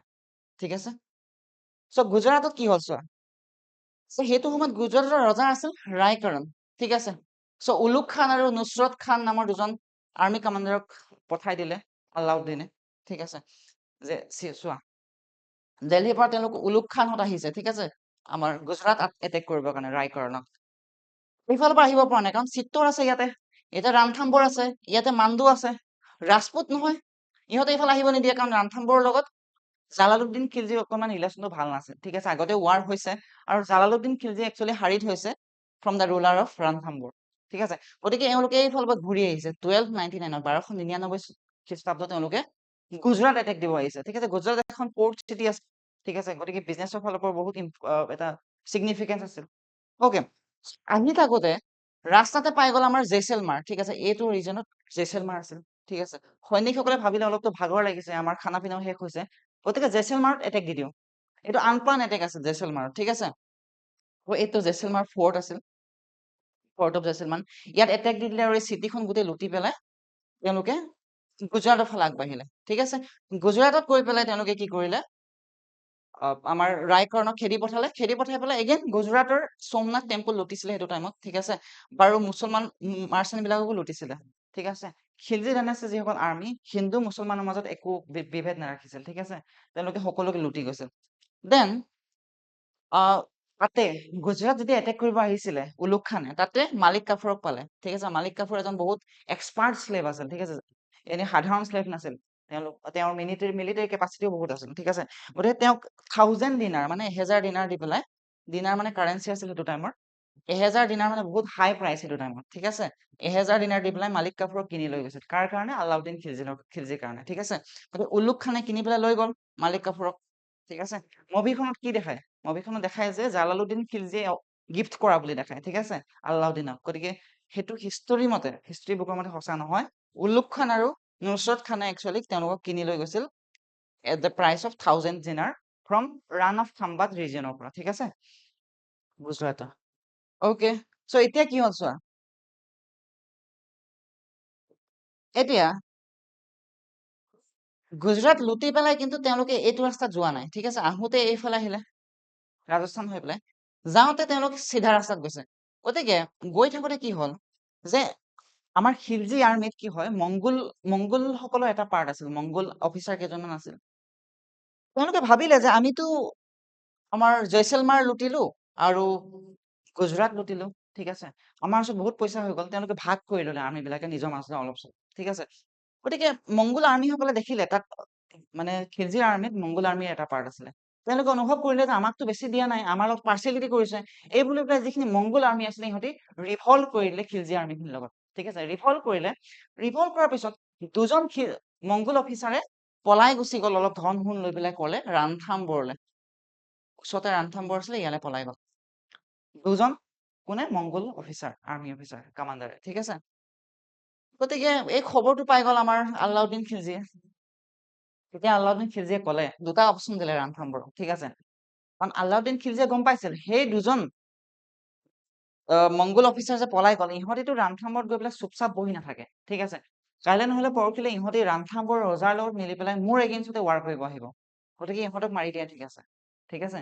গতিকে ৰাণথাম্বৰ ৰজাক ক'লে যে আইদাৰ মোক দুজন অফিচাৰ দি দিয়া, মই মাৰি দিম, নহ'লে তুমি মাৰি দিয়া, ঠিক আছে। ৰাণথাম্বৰৰ অলপ ইগ' আছিল। কিয় ইগ' আছিল? কাৰণ ৰাণথাম্বৰ সেই যিমান ৰাজপুত ৰাজ্য আছিল ন, চিত্তৰ, মালোৱা বা ৰাণথাম্বৰ, তাৰ মাজত ৰাণথাম্বৰ চবতকে বেছি ষ্ট্ৰংগেষ্ট আছিল। জালালুদ্দিন খিলজিয়ে যেতিয়া এটেক কৰিছিল, তেতিয়া ৰাণথাম্বৰ ফৰ্টটো ভাঙিব নোৱাৰিলে, মানে সিমান ষ্ট্ৰং আছিল। চ' ৰাণথাম্বৰে ক'লে যে নিদিওঁ তেনেহ'লে আমি কিয় দিম, আৰ্মি অফিচাৰ দুজন, ঠিক আছে, আমাৰ শৰণাগতিত আহিছে। ত' সেই বুলি কোৱাৰ কাৰণে এটেক কৰি দিলে কোনে? আলাউদ্দিন খিলজিয়ে, ঠিক আছে। সেই টাইমত ৰাণথাম্বৰৰ কিং আছিল আমাৰ হামিৰ দেৱা, ঠিক আছে। প্ৰথমে নুছৰত খানক পঠালে যে যোৱা হামিৰ দেৱাক এটেক দিয়া, দি পেলাই মংগোল আৰ্মি দুজনক লৈ আহা, ঠিক আছে। কিন্তু ৰাণথাম্বৰ ইমান কম নাছিল, নুছৰত খানক মাৰি পেলাই দিলে, ঠিক আছে, আৰু মোগল আৰ্মিক খেদাই পঠাই দিলে। তাৰপিছত আলাউদ্দিনৰ খং উঠিল, আলাউদ্দিন নিজে আহিল, নিজে আহি পেলাই কি হ'ল যে এয়া হ'ল ফৰ্ট অফ আমাৰ ৰাণথাম্বৰ, ঠিক আছে, এজ ইউ কেন চি। চ' ইয়াত আহি এটেক দি দিলে। এটেক দিয়াৰ পিছত সেইটো টাইমতে কি হ'ল, তাত যিসকল মহিলা আছিল, মহিলাবিলাকে কি হ'ল, জোহৰ পাৰফৰ্ম কৰিলে। জোহৰ মানে কি? জুইত নিজকে দাহ কৰি দিলে। সেইটো জোহৰ প্ৰথা বুলি কয়। যেতিয়া মহিলাসকলে গম পায় যে এতিয়াতো আমাৰ আৰ্মি হাৰি গ'ল, মানে ৰাণথাম্বৰ আৰ্মিবোৰ হাৰি গ'ল, গতিকে এতিয়া যদি আমাক খিলজি ডাইনাষ্টিয়ে আৰ্মিসকলে যদি আমাক কেপচাৰ কৰে, তেন্তে দুটা কামেই কৰিব, হয় আমাক শ্লেভ বনাব, নহ'লে আমাক মাৰি দিব, ঠিক আছে। তাতকে বেটাৰ আমি নিজে মৰি যাওঁ, এই বুলি পেলাই মহিলাবিলাকে যেতিয়া জুইত নিজকে দাহ কৰি পেলাই সেই প্ৰথাটোকে জোহৰ প্ৰথা বুলি কৈছিল, ঠিক আছে। আৰু এই জোহৰ প্ৰথাটো একচুৱেলি মংগোল বিলাকৰ কাৰণে আৰম্ভ হৈছিল, কাৰণ মংগোল বিলাকে ন কমপ্লিট ৱাৰ কৰিছিল। কমপ্লিট ৱাৰ মানে গম পায় নে? এনে নৰ্মেল ৱাৰত কি হয়, আৰ্মি লাগিব, যোনটো আৰ্মিয়ে জিকিব তেওঁ ৰাজ্যখন লৈ ল'ব। কিন্তু মংগোল বিলাকে কি কৰিছিল, কমপ্লিট ৱাৰ কৰিছিল। মানে যাৰ যোনখন ৰাজ্যত এটেক দিয়ে, মংগোল বিলাকে কি কৰিছিল, এটেক দিব তাৰ আগতে কৈ ল'ব যে চাবমিট ইয়ৰছেল্ফ বিফৰ আছ, মানে প্ৰথমে টেক্স আমাৰ আগত চাবমিট কৰা নিজকে, আৰু বছৰে বছৰে টেক্স দি থাকা, নহ'লে আমি এটেক কৰিম। যদি টেক্স নিদিয়ে তেনেহ'লে মংগোল বিলাকে সেই গোটেই ৰাজ্যখন মানে শেষ কৰি পেলাইছিল। চিভিলিয়ান, সৰু ল'ৰা ছোৱালী, মহিলা এইবোৰ নাচাইছিল, মানে সকলোকে কাটি মেলি শেষ কৰি পেলাইছিল। সেইটো কাৰণে সেইটো সময়ত এটা জোহৰ প্ৰথা বুলি এটা প্ৰথা ওলাইছিল, যে যদি আৰ্মি বিলাকে হাৰি যায়, সেই কিংডমখনৰ বাকী মহিলাসকলে নিজকে জুইত জাপ দি পেলাই বা জুইত নিজকে দাহ কৰি পেলাইছিল, ঠিক আছে। ত' এনেদৰে ৰাণথাম্বৰখন জিকিলে এতিয়া খিলজিসকলে, ঠিক আছে। ইয়াৰ পিছত আহিলে চিত্তৰ 1303, বহুত ফেমাছ হয় চিত্তৰ ষ্টৰিটো, ঠিক আছে। মুভিখনত কয় নহয় যে সৰহদে বহুত ফেলালি अब बाहें फैलाते हैं, ঠিক আছে, এক জং খুচনে কে নাম বুলি পেলাই, ঠিক আছে। একচুৱেলি তেনেকুৱা একো হোৱা নাছিল, কোনো হিষ্টৰিয়ানে, মডাৰ্ণ হিষ্টৰিয়ানে সেইটো ষ্টৰি একচেপ্ট নকৰে, ঠিক আছে। চিত্তৰত এটেক দিছিল 1303 খিলজিসকলে, ঠিক আছে। 1303 পৰা 235 বছৰ পিছত, একজেক্টলি 235 বছৰ পিছত মালিক মুহাম্মদ জায়েছি নামৰ এজন সাহিত্যিকে এই পদ্মাৱত নামৰ এখন কাহিনী লিখিছিল, এটা গল্প পুথি হয় এখন, ঠিক আছে, য'ত নেকি এই পদ্মাৱতৰ ষ্টৰিটো এটা পৈতৃক ফৰ্মত লিখা আছে, ঠিক আছে। চ' ইউ কেন ইমাজিন, যিটো হৈ গৈছে ঘটনা ইন 1303, তাৰ 235 বছৰ পিছত এই বুকখন লিখা গৈছে, ঠিক আছে। গতিকে কিমান সঁচা কিমান মিছা আমাৰ হিষ্টৰিয়ান বিলাকে, কিন্তু মডাৰ্ণ হিষ্টৰিয়ান বিলাকে একচেপ্ট নকৰে এই ঘটনাটো, ঠিক আছে। গতিকে 1303 চিত্তোৰত এটেক দিলে, ঠিক আছে। কাহিনীটো হ'ল যে ৰাণী পদ্মিনী ইমানে সুন্দৰ আছিল বোলে, তেওঁক পাবৰ কাৰণে একচুৱেলি আলাউদ্দিন খিলজীয়ে এটেক কৰিছিল, ঠিক আছে। সেয়া আছিল এই বুকখনৰ কাহিনী, মালিক মুহাম্মদ জয়েছিয়ে লিখা পদ্মিনী পদ্মাৱত নামৰ বুকখনৰ কাহিনী, যিটো একচেপ্ট নকৰে হিষ্টৰিয়ান বিলাকে, ঠিক আছে। গতিকে চিত্তৰ আপোনালোকে দেখা পাইছে, চিত্তোৰত এটেক কৰিলে, ঠিক আছে। এয়া চিত্তৰ কিলা আছিল বা ফৰ্ট অফ চিত্তৰ, ঠিক আছে। ইয়াতে এগেইন আমাৰ চিত্তৰ যিসকল ৰাজা ৰতন সিং তেওঁলোকে হাৰিলে, আৰু ৰাণী পদ্মিনীৰ লগতে তাত থকা যিসকল ফৰ্টত থকা যিসকল মহিলা তেওঁলোকে এগেইন জোহৰ প্ৰথা তেওঁলোকে পালন কৰিলে, মানে জুইত নিজকে দাহ কৰি পেলালে তেওঁলোকে, ঠিক আছে। As you can see this picture from the movie, this is the like Jauhar, ঠিক আছে। এনেদৰে জোহৰ কৰিছিল বুলি পেলাই ডিপিক্ট কৰিছে, ঠিক আছে। গতিকে ইয়াৰ পিছতে মালৱা এণ্ড অৰ্ডাৰ্ছ, মালৱা ৰিজনটোত এটেক কৰিলে দিয়াৰ পিছত, ঠিক আছে। মালৱাত উজ্জৈন, মাণ্ডু, ধাৰ এণ্ড চান্দেলা এইখিনি ৰিজনত গোটেইখিনি আমাৰ খিলজীসকলে লৈ ললে, ঠিক আছে। দেন চিৱানা কেম্পেইন, চিৱানাত এটেক কৰিলে, এয়া ফৰ্ট অফ চিৱানা লৈ ললে। ইয়াৰ পিছতে জালৰ কেম্পেইন কৰিলে, জালৰখন এটেক কৰি পেলাই লৈ ললে, ঠিক আছে। এনেদৰে খিলজী ডাইনাষ্টি কি হ'ল, লাহে লাহে এই আমাৰ গোটেই নৰ্দাৰ্ণ পৰ্চনটো, ইণ্ডিয়ান চাবকণ্টিনেণ্টৰ গোটেই নৰ্দাৰ্ণ পৰ্চনটো from Bengal to Gujarat till Afghanistan, গোটেই পৰ্চনটো কি হ'ল খিলজী ডাইনাষ্টিয়ে নিজৰ আণ্ডাৰত লৈ আহিলে, ঠিক আছে। এতিয়া নৰ্দাৰ্ণ পৰ্চনটো আনিলে, এতিয়া অলপ ডেক্কানত কেনেকুৱা কনকোয়েষ্ট কৰিছিল খিলজীসকলে, সেইটো চাওঁ আহা। ডেক্কানত বিশেষকৈ আলাউদ্দিন খিলজী নিজে যোৱা নাছিল, ঠিক আছে, মালিক কাফুৰক পঠাইছিল। মালিক কাফুৰ গম পোৱা এজন শ্লেভ আছিল আলাউদ্দিন খিলজী, ঠিক আছে। চ' প্ৰথমে দেৱাগিৰিত এটেক কৰিলে, তাৰপিছতে দ্বাৰা সমুদ্ৰ, দেন ৱাৰেংগল, দেন মাদুৰাই, আমি চাম গম পাম, ঠিক আছে। প্ৰথমে এটেক কৰিলে ৰায়কৰণক বাগলানা। ৰায়কৰণ কোন আছিল? ৰায়কৰণ আছিল সেই গুজৰাটত যে এটেক কৰিছিল ৰজাজন ৰায়কৰণ, সেই গুজৰাটৰ পৰা পলাই পেলাই তেখেতে দেৱাগিৰিৰ ওচৰত এখন ৰাজ্য পাতি পেলাই আছিল, ঠিক আছে, বাংগেলা বুলি কৈছিল। প্ৰথমে ইয়াক হেৰুৱালে মালিক কাফুৰে, ঠিক আছে। ইয়াৰ পিছত দেৱাগিৰিৰ ফালে গ'ল, দেৱাগিৰিত আছিলে Rai Ramchandra, Devagiri as you can see. So' দেৱাগিৰিত বহুতবাৰ এটেক কৰি আছে, কিয়? কাৰণ চাউথক লৈ পেলাই, চাউথ ইণ্ডিয়াৰ কনকুৱেষ্টক লৈ পেলাই আলাউদ্দিন খিলজীৰ এটা পলিচি আছিল, চাউথত আমি নিজে ৰুল নকৰো, ঠিক আছে। চাউথৰ ৰজাসকলক আমি হেৰুৱাম আৰু তেওঁলোকৰ পৰা আমি টেক্স ল'ম প্ৰত্যেক বছৰে, যেতিয়া টেক্স দিয়া বন্ধ কৰি দিব তেতিয়া আমি এটেক কৰি দিম, ঠিক আছে। আৰু দেৱাগিৰিয়ে বাৰে বাৰে সেই টেক্স দিয়া বন্ধ কৰি দিছিল, গতিকে খিলজীসকলে দেৱাগিৰিখনক বাৰে বাৰে এটেক দি আছে, ঠিক আছে। চ' ইয়াৰ পিছৰ যিখিনি কনকুৱেষ্ট, ইয়াৰ পিছত গ'ল চাবা, ইয়াৰ পিছত ৱাৰেংগলত এটেক দিলে কাকাতীয়া ডাইনেষ্টিক, সেই কাকাতীয়া ডাইনেষ্টিক যে এটেক দিছিলে তাতে কহিনুৰ হীৰাটো পাইছিলে, ঠিক আছে। মালিক কাফুৰে সেই কহিনুৰ হীৰাটো লৈ গৈ পেলাই আলাউদ্দিন খিলজীক দিলে। তেনেদৰে কহিনুৰ হীৰাটো প্ৰথমে দেলহি চুলতানেট, তাৰপিছতে মোগল, তাৰপিছতে ব্ৰিটিছ তেনেকে পাইছিল, ঠিক আছে। ইয়াৰ পিছতে খিলজীসকলে হয়চালা অফ দ্বাৰা সমুদ্ৰত থকা হয়চালাসকলক এটেক দিলে, ঠিক আছে। দ্বাৰা সমুদ্ৰৰ কেপিটেল আছিল একচুৱেলি। দেন ইয়াৰ পিছত Pandya of Madurai, as you can see in the map, Pandya of Madurai, Dwarasamudra, Warangal, গোটেই চাউথ ইণ্ডিয়াত থকা যিখিনি কিংডম সেইখিনি এখন এখনকে এটেক দি পেলাই তেওঁলোকৰ পৰা টেক্স কালেক্ট কৰিলে। গতিকে নিজৰ কিংডমত যদিও ভাগ নকৰিলে, আলাউদ্দিন খিলজীয়ে চাউদাৰ্ণ এক্সপেডিশ্যনৰ পৰা, মানে চাউথ ইণ্ডিয়াত কৰা তেওঁলোকৰ মিলিটেৰী কেম্পেইনৰ পৰা বহুত পইচা পালে, ঠিক আছে। গতিকে আলাউদ্দিন খিলজীয়ে এটা বহুত ষ্ট্ৰং আৰ্মি মেইনটেইন কৰি ৰাখিবলৈ সক্ষম হৈছিল, ঠিক আছে। এতিয়া চাওঁ আহা, এয়া আছিল চাউদাৰ্ণ এক্সপেডিশ্যন, এয়া আছিল কহিনুৰ হীৰা, এৰাউণ্ড 1310 খ্ৰীষ্টাব্দত ৱাৰেংগলৰ পৰা এই কহিনুৰ হীৰা গৈ পেলাই আলাউদ্দিন খিলজীৰ ওচৰ পাইগৈ, ঠিক আছে। কালচাৰেল পেট্ৰনেজ কিনো কৰিছিল আলাউদ্দিন খিলজী? যে আলাউদ্দিন খিলজীৰ টাইমত দুজন ইম্পৰ্টেণ্ট আমাৰ সাহিত্যিক আছিল কালচাৰেল দিশত, আমিৰ খুছৰু এণ্ড মীৰ হাছান দেহলভি, ঠিক আছে। সেই আমিৰ খুছৰুকে আমি তুতি-আই হিন্দ বা পেৰট অফ ইণ্ডিয়া বুলি কওঁ, ঠিক আছে। এখেতে বহুতজন ৰজাৰে, ঠিক আছে, right from the Balban to Alauddin Khilji বহুত কেইজন ৰজাৰ ৰাজত্ব দেখিলে আৰু তাৰ ওপৰত হিষ্ট্ৰী হিষ্ট্ৰী তেওঁ লিখি থৈ গ'ল হিষ্ট্ৰী বুক ঠিক আছে আৰু বহুতখিনি হিষ্ট্ৰী বুক একচুৱেলি আলাউদ্দিন খিলজীয়ে জ্বলাই দিলে সেইটো টাইমত যিখিনি তাৰ ফেভাৰত নাছিল সেইখিনি তেওঁ জ্বলাই শেষ কৰি দিছিল ঠিক আছে চ' কালচাৰেল এচিভমেণ্ট অলপ চাওঁ আহা এতিয়া আলাউদ্দিন খিলজীৰ কালচাৰেল এচিভমেণ্ট কেনেকুৱা ঠিক আছে যিমান খিলজী ডাইনেষ্টিয়ে মনুমেণ্টছ বনালে বা দিল্লী চুলতানেটত মেক্সিমাম মনুমেণ্টছ আলাউদ্দিন খিলজীয়ে বনোৱা হয় ঠিক আছে এটা মনুমেণ্ট হ'ল আলাই দৰৱাজা ঠিক আছে গোটেইখিনি দিল্লীতে আছে দেন আলাই মিনাৰ ঠিক আছে দেন হোজ খাস ঠিক আছে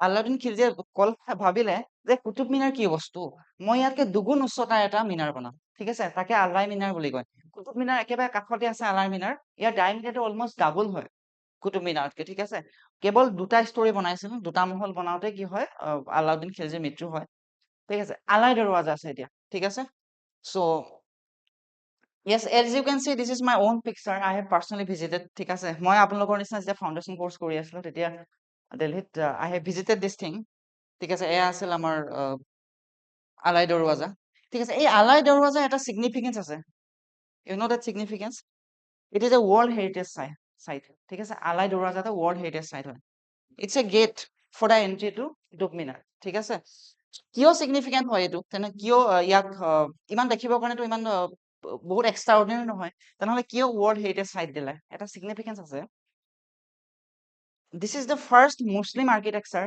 অন অন ইণ্ডিয়ান ছাবকণ্টিনেণ্ট ঠিক আছে এইটো ফাৰ্ষ্ট মুছলিম আৰ্কিটেকচাৰ আছিল সেইটো কাৰণে ৱৰ্ল্ড হেৰিটেজ চাইট দিয়া হ'ল আলাই দৰৱাজাক ঠিক আছে and Alai Minar as you can see then আছে আমাৰ হোজ খাস লেক ঠিক আছে একচুৱেলি দিল্লীত পানীৰ প্ৰয়োজন পূৰণ কৰিবৰ কাৰণে এই হোজ খাস লেকটো বনাইছিল আলাউদ্দিন খিলজীয়ে ইয়াক ডিয়েৰ পাৰ্ক বুলিও কয় বৰ্তমান যদি আপুনি দিল্লী ফুৰিব যায় তেনেহ'লে ডিয়েৰ পাৰ্কত আছে এই হোজ খাস লেক ঠিক আছে so' as you can see this is the deer park ঠিক আছে আৰু দিছ ইজ দ্য আলাই দৰৱাজা ঠিক আছে ইয়াৰ ওচৰতে আছে যিটো আলাউদ্দিন খিলজীয়ে বনোৱা মিনাৰটো ঠিক আছে this is Qutub Minar okay so I have personally visited each and every monument made by the Alauddin Khilji so yes আৰু বনাইছিল কি মহল হাজাৰ চাতুন ইয়াত মানে দিল্লীতে এগেইন দিল্লীতে আছে হাজাৰটা এনেকুৱা স্তম্ভ থকা এটা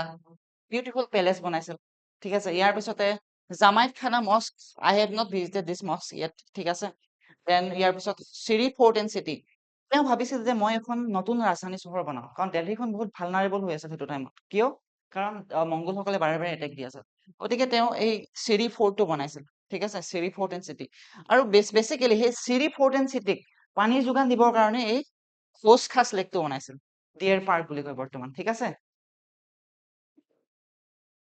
ইয়াৰ পিছতে চাবা আৰু অলপ চাওঁ আহা আলাউদ্দিন খিলজীৰ বিষয়ে কাৰণ যেতিয়া যদি কুৱেশ্যন আহে আলাউদ্দিন খিলজীৰ ওপৰতে আহিব কুৱেশ্যন ঠিক আছে খিলজী ডাইনেষ্টি যদি কিবা কুৱেশ্যন আহে ইয়াৰ ওপৰতে আহিব বেলেগ কুৱেশ্যন নাহে ঠিক আছে বাকী সকলো ওলাৰ ইমান ইম্পৰ্টেণ্ট নহয় তেওঁ এজন ছেকুলাৰ কিংশ্বিপ তেওঁ ফ'ল' কৰিছিল মানে ধৰ্ম নিৰপেক্ষ ঠিক আছে তেখেতে এটা কথা কৈছিল যিটো আপোনালোকে মে বি ছচিয়লজি বা পলিটিকেল চায়েন্স যদি পঢ়ে তাতে পাব কিংশ্বিপ ন'জ ন' কিংশ্বিপ সেইটো কথা তেওঁ নিজে কৈছিল আলাউদ্দিনে কিয় কৈছিল কাৰণ তেখেতে নিজৰ দদায়েক একচুৱেলি জালালুদ্দিন খিলজীক হত্যা কৰি পেলাই ৰজা হৈছিল ন আৰু তেখেতে নিজৰ কাজিনকো হত্যা কৰিব লগা হ'ল on the course of time ঠিক আছে গতিকে তেওঁ সেইটো কৈছিল যে কিংশ্বিপ ন'জ ন' কিংশ্বিপ ঠিক আছে ৰজা হবলৈ হলে আপুনি পৰিয়াল চাই থাকিলে নহব সেইটো কথা তেওঁৱে কৈছিল তাৰপিছত কৈছিলে I don't know if this is lawful or unlawful I do whatever I think to be good for the state মানে তেওঁ পৰিয়াল বা বেলেগ একো চাই নাথাকে যিটো ৰাজ্যখনৰ বাবে ভাল হয় তেওঁ সেইটোৱে কৰিব ঠিক আছে then break with the caliphate Alauddin Khilji actually এজন সুন্নী মুছলিম আছিল সুন্নী চিয়া সুন্নী ভাগ আছে নহয় মুছলমানৰ সুন্নী মুছলমান আছিল তেওঁলোকে কেলিফেটক বিলিভ কৰে কিন্তু আলাউদ্দিন খিলজীয়ে বিলিভ কৰা নাছিল বিলিভ কৰিলেও মই তেওঁলোকৰ চুপিৰিয়ৰটো একচেপ্ট নকৰো এই বুলি প্ৰায় কৈছিল মানে খেলিফক চুপিৰিয়ৰিটি বা তেওঁলোকৰ ইছলামিক ল' বিলাকক তেওঁ প্ৰিফাৰেঞ্চ দিয়া নাছিল ঠিক আছে সেইটো কাৰণে মে বি তেওঁৰ এডমিনিষ্ট্ৰেশ্যন বহুত এফিচিয়েণ্টলি চলিছিল ঠিক আছে ধাৰ্মিক ইমান নাছিল তেওঁ আমাৰ হিষ্টৰিয়ান বাৰানীয়ে ক'ব বিচাৰে যে আলাউদ্দিন খিলজীয়ে নিজৰ এটা ধৰ্ম ষ্টাৰ্ট কৰিবৰ কাৰণে ভাবি আছিল একচুৱেলি ষ্টাৰ্ট কৰিব নাপালে একচুৱেলি তেওঁ বাট নিজৰ এটা ধৰ্ম ষ্টাৰ্ট কৰাৰ কথা ভাবি আছিল at the and of there his life শেষত পেৰালাইজ হৈ পেলাই ঢুকালে আলাউদ্দিন খিলজী এতিয়া চোৱা আলাউদ্দিন খিলজীৰ যিখিনি এডমিনিষ্ট্ৰেটিভ পলিচি সেইখিনি বহুত ইম্পৰ্টেণ্ট ঠিক আছে তেওঁ যিখিনি এডমিনিষ্ট্ৰেটিভ পলিচি বনালে ন, আজিৰ দিনতো মানুহে PhD কৰে তাৰ ওপৰত। ঠিক আছে, যে তেখেতে 1296 পৰা 1316 20 বছৰ ৰাজত্ব কৰিলে। সেই 20 বছৰত না ইনফ্লেশ্যন আহিলে, না ইকনমিক ক্ৰাইচিছ আহিলে। আজিৰ দিনতো, ঠিক আছে, আৰু তেওঁৰ কিংডমখন সৰু কিংডম নাছিল, 2-3খন পাকিস্তানৰ সমান ডাঙৰ আছিল। ঠিক আছে, আজিৰ দিনতো অক্সফৰ্ড হাৰ্ভাৰ্ডৰ পৰা ইকনমিক্সত PhD কৰি অহা মানুহে আমাৰ দেশখন চলাই আছে। ঠিক আছে, 20 বছৰৰ ভিতৰত ইনফ্লেশ্যন বা ইকনমিক ৰিচেশ্যন প্ৰায় দেখা যায়, আমাৰ ভাৰততো দেখা যায় বা আমাৰ গ্ল'বতো দেখা যায়। ঠিক আছে, কিন্তু আল্লাউদ্দিন খিলজীয়ে যে 20 বছৰ শাসন কৰিলে উইদাউট ইকনমিক ৰিচেশ্যন অৰ ইনফ্লেশ্যন, সেইটো কেনেদৰে পচিবল হ'ল, কেনেকুৱা কি পলিচিসমূহ লৈছিল, তাৰ ওপৰত আজিও PhD কৰে, আজিও ৰিচাৰ্চ পেপাৰ পাব্লিছ হয়, আজিও ইণ্টাৰনেশ্যনেল হিষ্ট্ৰী জাৰ্নেলত তাৰ বিষয়ে চৰ্চা চলে। আজিও যিখিনি 1296 পৰা 1316 ভিতৰত যিখিনি কাম কৰি গ'ল, ভাবি চাওক আজিৰ দিনতো তাৰ ওপৰত ৰিচাৰ্চ চলে, গতিকে কিমান এফিচিয়েণ্ট হ'ব লাগিব। চাওঁ হা কি কৰিছিল।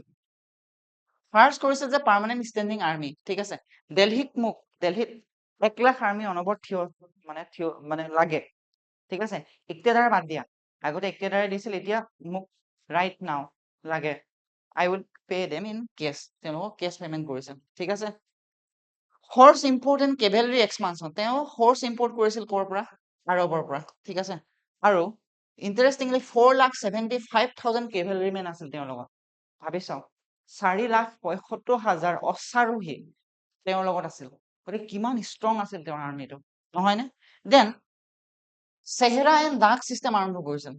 চেহেৰা চিষ্টেম মানে কি, বৰ্তমানৰ আধাৰ কাৰ্ড মানে। ঠিক আছে, আধাৰ কাৰ্ড বুলিয়ে ধৰি লওক, যে আৰ্মি বিলাকৰ গোটেই মানে এটা ৰেজিষ্ট্ৰি এখন মেইনটেইন কৰিছিল, যে এইখিনি আৰ্মি মোৰ আছে, এজন officer, this is the ranking, this is category, এনেকুৱা এটা আধাৰ কাৰ্ডৰ নিচিনা এটা চিষ্টেম কৰিছিল তেওঁ, যাক নেকি চেহেৰা চিষ্টেম বুলি কৈছিল। ঠিক আছে, ইয়াৰ লগতে ডাক চিষ্টেম কৰিছিল। ডাক চিষ্টেমটো আমাৰ ইয়াতো ফল' হয় আজিকালি, যেনেকে ঘোঁৰাবিলাকক কি হয়, এটা ষ্টাম্প মাৰি দিয়ে, দিছ ইজ বা ৰেজিষ্ট্ৰি কৰে যে ইমানটা ঘোঁৰা আছে বা এইকেইটা হয় বুলি পেলাই। ঠিক আছে, দেন এফিচিয়েঞ্চি, আৰু কি কৈছে চোৱা, এফিচিয়েঞ্চি মেজাৰ্ছ। আজিকালি কি হয়, IAS অফিচাৰ বিলাকক হওক বা আৰ্মি অফিচাৰ বিলাকক হওক, সেই অফিচাৰ বিলাকে তাৰ তলত যিমান আৰ্মি থাকে বা পুলিচ থাকে, তেওঁলোকৰ কি বনায়, ডিটেইল কনফিডেন্সিয়েল ৰিপৰ্ট বুলি কয় আজিকালি, যিখিনি ডিপাৰ্টমেণ্টক ছাবমিট কৰে, যে এই বছৰটোত কেনেকুৱা কাম কৰিলে, মোৰ আণ্ডাৰত থকা কোনজন চিপাহীয়ে কেনেকুৱা কাম কৰিলে, বা কিবা বেয়া কাম কৰিলে নেকি, বা ক'ৰবাত কিবা কৰাপচন কৰিলে নেকি, তো ডিটেইল কনফিডেন্সিয়েল ৰিপৰ্ট বনাই নহয় আজিকালি। ঠিক আছে, সেই কামটো তেওঁ কৰিছিল, আল্লাউদ্দিন খিলজীয়েও সেইটো কৰিছিল, এফিচিয়েঞ্চি কি বুলি কয়, মেইনটেইন কৰি ৰাখিবৰ কাৰণে। ঠিক আছে, তাৰপিছত কি কৈছিল, প্ৰাইচ ৰেগুলেশ্যন। আল্লাউদ্দিনে কৈছিল যে যিসমূহ grain, sugar, fruit, butter, oil, cloth, forces বা শ্লেভ আছে, যিসমূহ নেকি বহুত দৰকাৰী বস্তু, বেছিক ৰিকুৱাৰমেণ্ট, সেইখিনি বস্তুৰ দাম বাঢ়িব নোৱাৰিব। যোনে দাম বঢ়ায় তেখেতক নেক্সট দিনাখনে চোৰমিনাৰ তেখেতৰ হত্যা কৰি দিয়া হ'ব। গতিকে পুৰা প্ৰাইচ ফিক্স আছে তেওঁৰ ৰাজ্যত, সেইটো কাৰণে ইনফ্লেশ্যন হোৱা নাছিল actually. Then establishment of market, তেখেতে 4 ধৰণৰ মাৰ্কেট এষ্টাব্লিছ কৰিছিল। ঠিক আছে, মান্দি, আজিৰ দিনতো মান্দি আছে, grain market, cloth and grocery market আছিল, চাৰাই এডেল বুলি কৈছিল ইয়াক। ঠিক আছে, then market for horses, slave and cattle, then market for miscellaneous commodities. So' বেলেগ ধৰণৰ ছেপাৰেট কেটেগৰী মাৰ্কেট তেখেতে এষ্টাব্লিছ কৰিছিল। ঠিক আছে, চ' এইটো মাৰ্কেট ৰিফৰ্ম আছিল তেখেতৰ। আৰু কি কৈছিল, চুপাৰভিজন এণ্ড মনিটৰিং, সেই মাৰ্কেট বিলাকত যে ঠিকমতে কাম হৈছে নে নাই, দাম বঢ়াইছে নেকি কোনোবাই, বা দুৰ্নীতি বা কোনোবাই মেজাৰমেণ্টত খেলি মেলি কৰিছে নেকি, সেইবিলাক চেক কৰিবৰ কাৰণে 3জন অফিচাৰ ৰাখিছিল, শ্বাহনাই মান্দি, বাৰিচ এণ্ড মানহিয়ানছ বুলি কয়। শ্বাহনাই মান্দিৰ আছিল চুপাৰিনটেণ্ডেণ্ট অফ দ্য মাৰ্কেট, তেখেতে মাৰ্কেটখন চুপাৰভাইজ কৰিব। ঠিক আছে, দেন বাৰিচবোৰ আছিল, বাৰিচ মানে ইণ্টেলিজেন্ট অফিচাৰ, এওঁলোকে মনে মনে যাব, চাবগে যে মাৰ্কেটত কোনোবাই বেয়া বস্তু বিক্ৰী কৰি আছে নেকি, বা মাৰ্কেটত কোনোবাই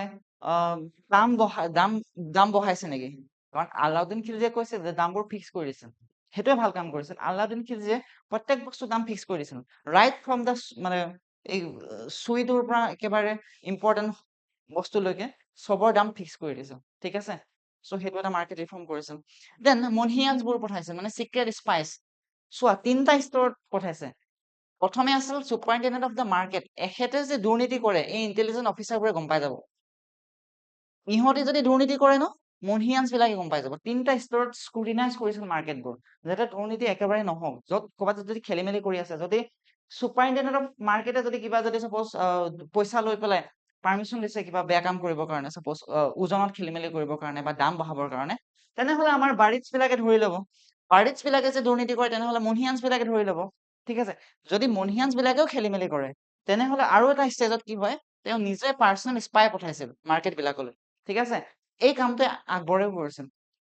ঠিক আছে, এই কামটো আকবৰেও কৰিছিল। মুভিখনত তোমালোকে চাই চাগে বা হিষ্টৰী বহুতো আছে যে আকবৰেও এইটো কাম স্পাই চিষ্টেম লগাই পেলাই মাৰ্কেট ৰিফৰ্ম কৰিব চেষ্টা কৰিছিল। যিটো আলাউদ্দিন খিলজীয়ে 4টা ষ্টেজত, চোৱা 4 ষ্টেজত কৰিছিল স্ক্ৰুটিনি মাৰ্কেটৰ সেই সময়তে ইন 1296। ঠিক আছে, then punishment for the violation, যদি কোনোবা ভায়োলেট কৰে, suppose charging higher prices then fixed rate বা cheating with false weight of or measures, hoarding goods to create artificial scarcity. তো আজিকালি কৰে নহয়, গুডছবোৰ হোৰ্ডিং কৰি থৈ দিয়ে, মানে এটা জেগাত গোটাই থৈ দিয়ে যাতে মাৰ্কেটত স্কেৰচিটি হওক, যেতিয়া অভাৱ হ'ব মাৰ্কেটত তেতিয়া আমি দাম বঢ়াই পেলাই বিক্ৰী কৰিম এনেকে। আজিৰ দিনতো হোৰ্ডিং হয়। ঠিক আছে, তেতিয়াও হৈছিল। গতিকে হোৰ্ডিং ৰখাবৰ কাৰণে এইবোৰ কাম কৰিছিল। আৰু কাৰোবাক যদি ধৰি লৈছিল এইবোৰ কাম কৰা, ঠিক আছে, তেওঁক হাৰ্ছ পানিচমেন্ট দিছিল, ফাইন কৰিছিল বা জেলত দি দিছিল, বহুতকতো মাৰিও দিছিল। ঠিক আছে, আলাউদ্দিনে। এয়া আছিল চোৰ মিনাৰ। ঠিক আছে, টাৱাৰ অফ থিপছ দেখিছানে? এই চোৰ মিনাৰত 225টা এনেকে হোল আছে। ঠিক আছে, এইটো 225টা হোল আছে। কোনোবাই যদি বেয়া কাম কৰে, চুৰ কৰে, ডকাইত কৰে, তেওঁলোকক মাৰি পেলাই কি কৰিছিলে, ডিঙিটো কাটি পেলাই তাত লাঠি এডাল লগাই ল'ব। সেই লাঠিডাল এই এটা ফুটাত সুমিয়াই থৈ দিব, গম পালা? গতিকে এনেকে মূৰবোৰ ওলাই থাকে মানে অনবৰত। ঠিক আছে, এনেদৰে মূৰবোৰ ইয়াত ওলমাই থৈছে। যোনে চুৰ কৰে, ডকাইত কৰে বা কোনোবা নবেলে যদি তেওঁৰ এগেইনষ্টত ৰিভল্ট কৰাৰ কথা বাই চান্স চিন্তাও যদি কৰে তেওঁক মূৰ কাটি পেলাই ইয়াত চোৰ মিনাৰত ওলমাই থৈছিল। মানে ভাবিছোৱা, আলাউদ্দিন খিলজীয়ে এনেকুৱা এটা ক্ষোভ সৃষ্টি কৰিছিল নিজৰ ৰাজ্যখনত যে এটা মিনাৰে বনাই দিছিল, চোৰ মিনাৰ বুলি পেলাই, যত নেকি মানুহৰ মূৰ অনবৰত ওলমি থাকে।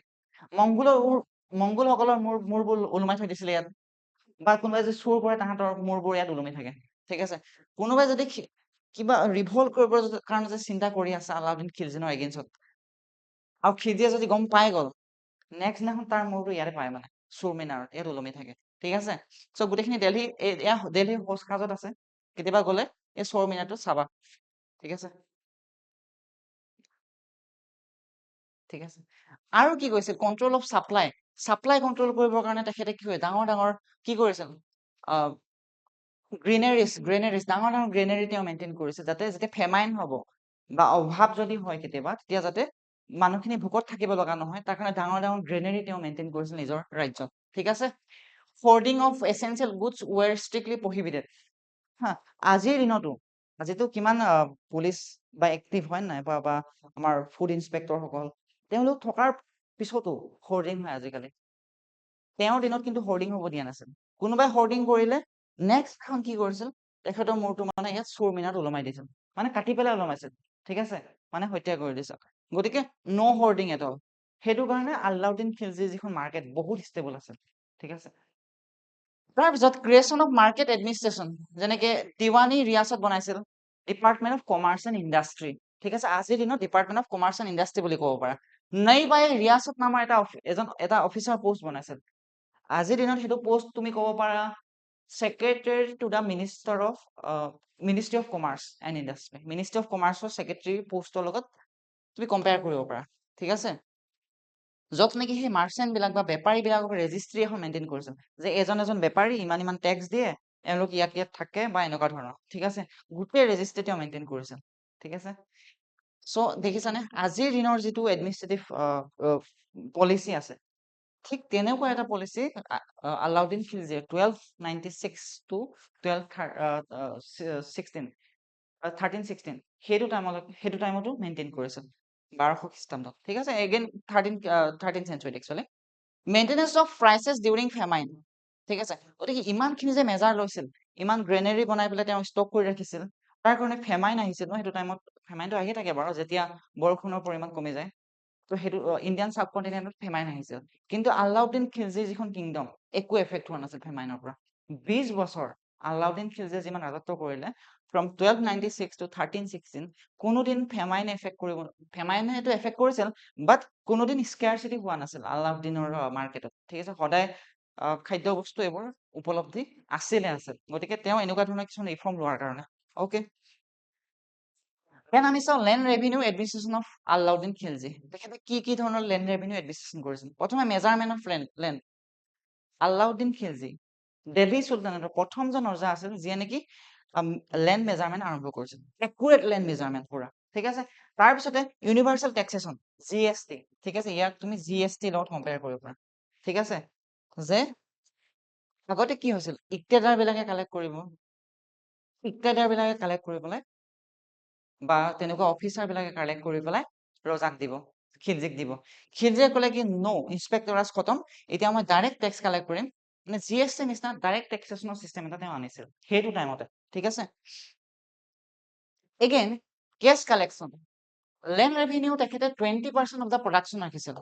ঠিক আছে, 1/5। মানে আপুনি যদি 100 টকা কমায় এখন খেতি পথাৰ ধাননি পথাৰৰ পৰা বা খেতি পথাৰৰ পৰা, তাৰ 20 টকা আপুনি আলাউদ্দিন খিলজীক দিব লাগিব বা খিলজী ডাইনাষ্টিক দিব লাগিব এজ এ টেক্স। ঠিক আছে, সেইটো ফিক্স আছিল আৰু সেইটো ডাইৰেক্ট কেছ ফৰ্মত লৈছিল। ঠিক আছে, ইয়াৰ আগতে কাইণ্ড ফৰ্মত লৈছিল। কাইণ্ড মানে কি, ডাইৰেক্ট বা সামগ্ৰী ফৰ্মত লৈছিল। আলাউদ্দিনে দেখিলে যে সামগ্ৰী ফৰ্মত ল'লেতো মই একো লাভ নহয়, ৱেষ্ট হৈ যায় বহুত। ঠিক আছে, আৰু মই চেলাৰিও দিব নোৱাৰো, গতিকে মোক কেছ ফৰ্মত দিয়া। ঠিক আছে, গতিকে পইচাৰ বহুত ব্যৱহাৰ হ'ল সেইটো টাইমত, কেছ কালেকশ্যন। দেন টেক্স ষ্ট্ৰাকচাৰটো চেঞ্জ কৰিলে। ঠিক আছে, আৰু আনিছিল হাউচ টেক্স, গ্ৰাহী।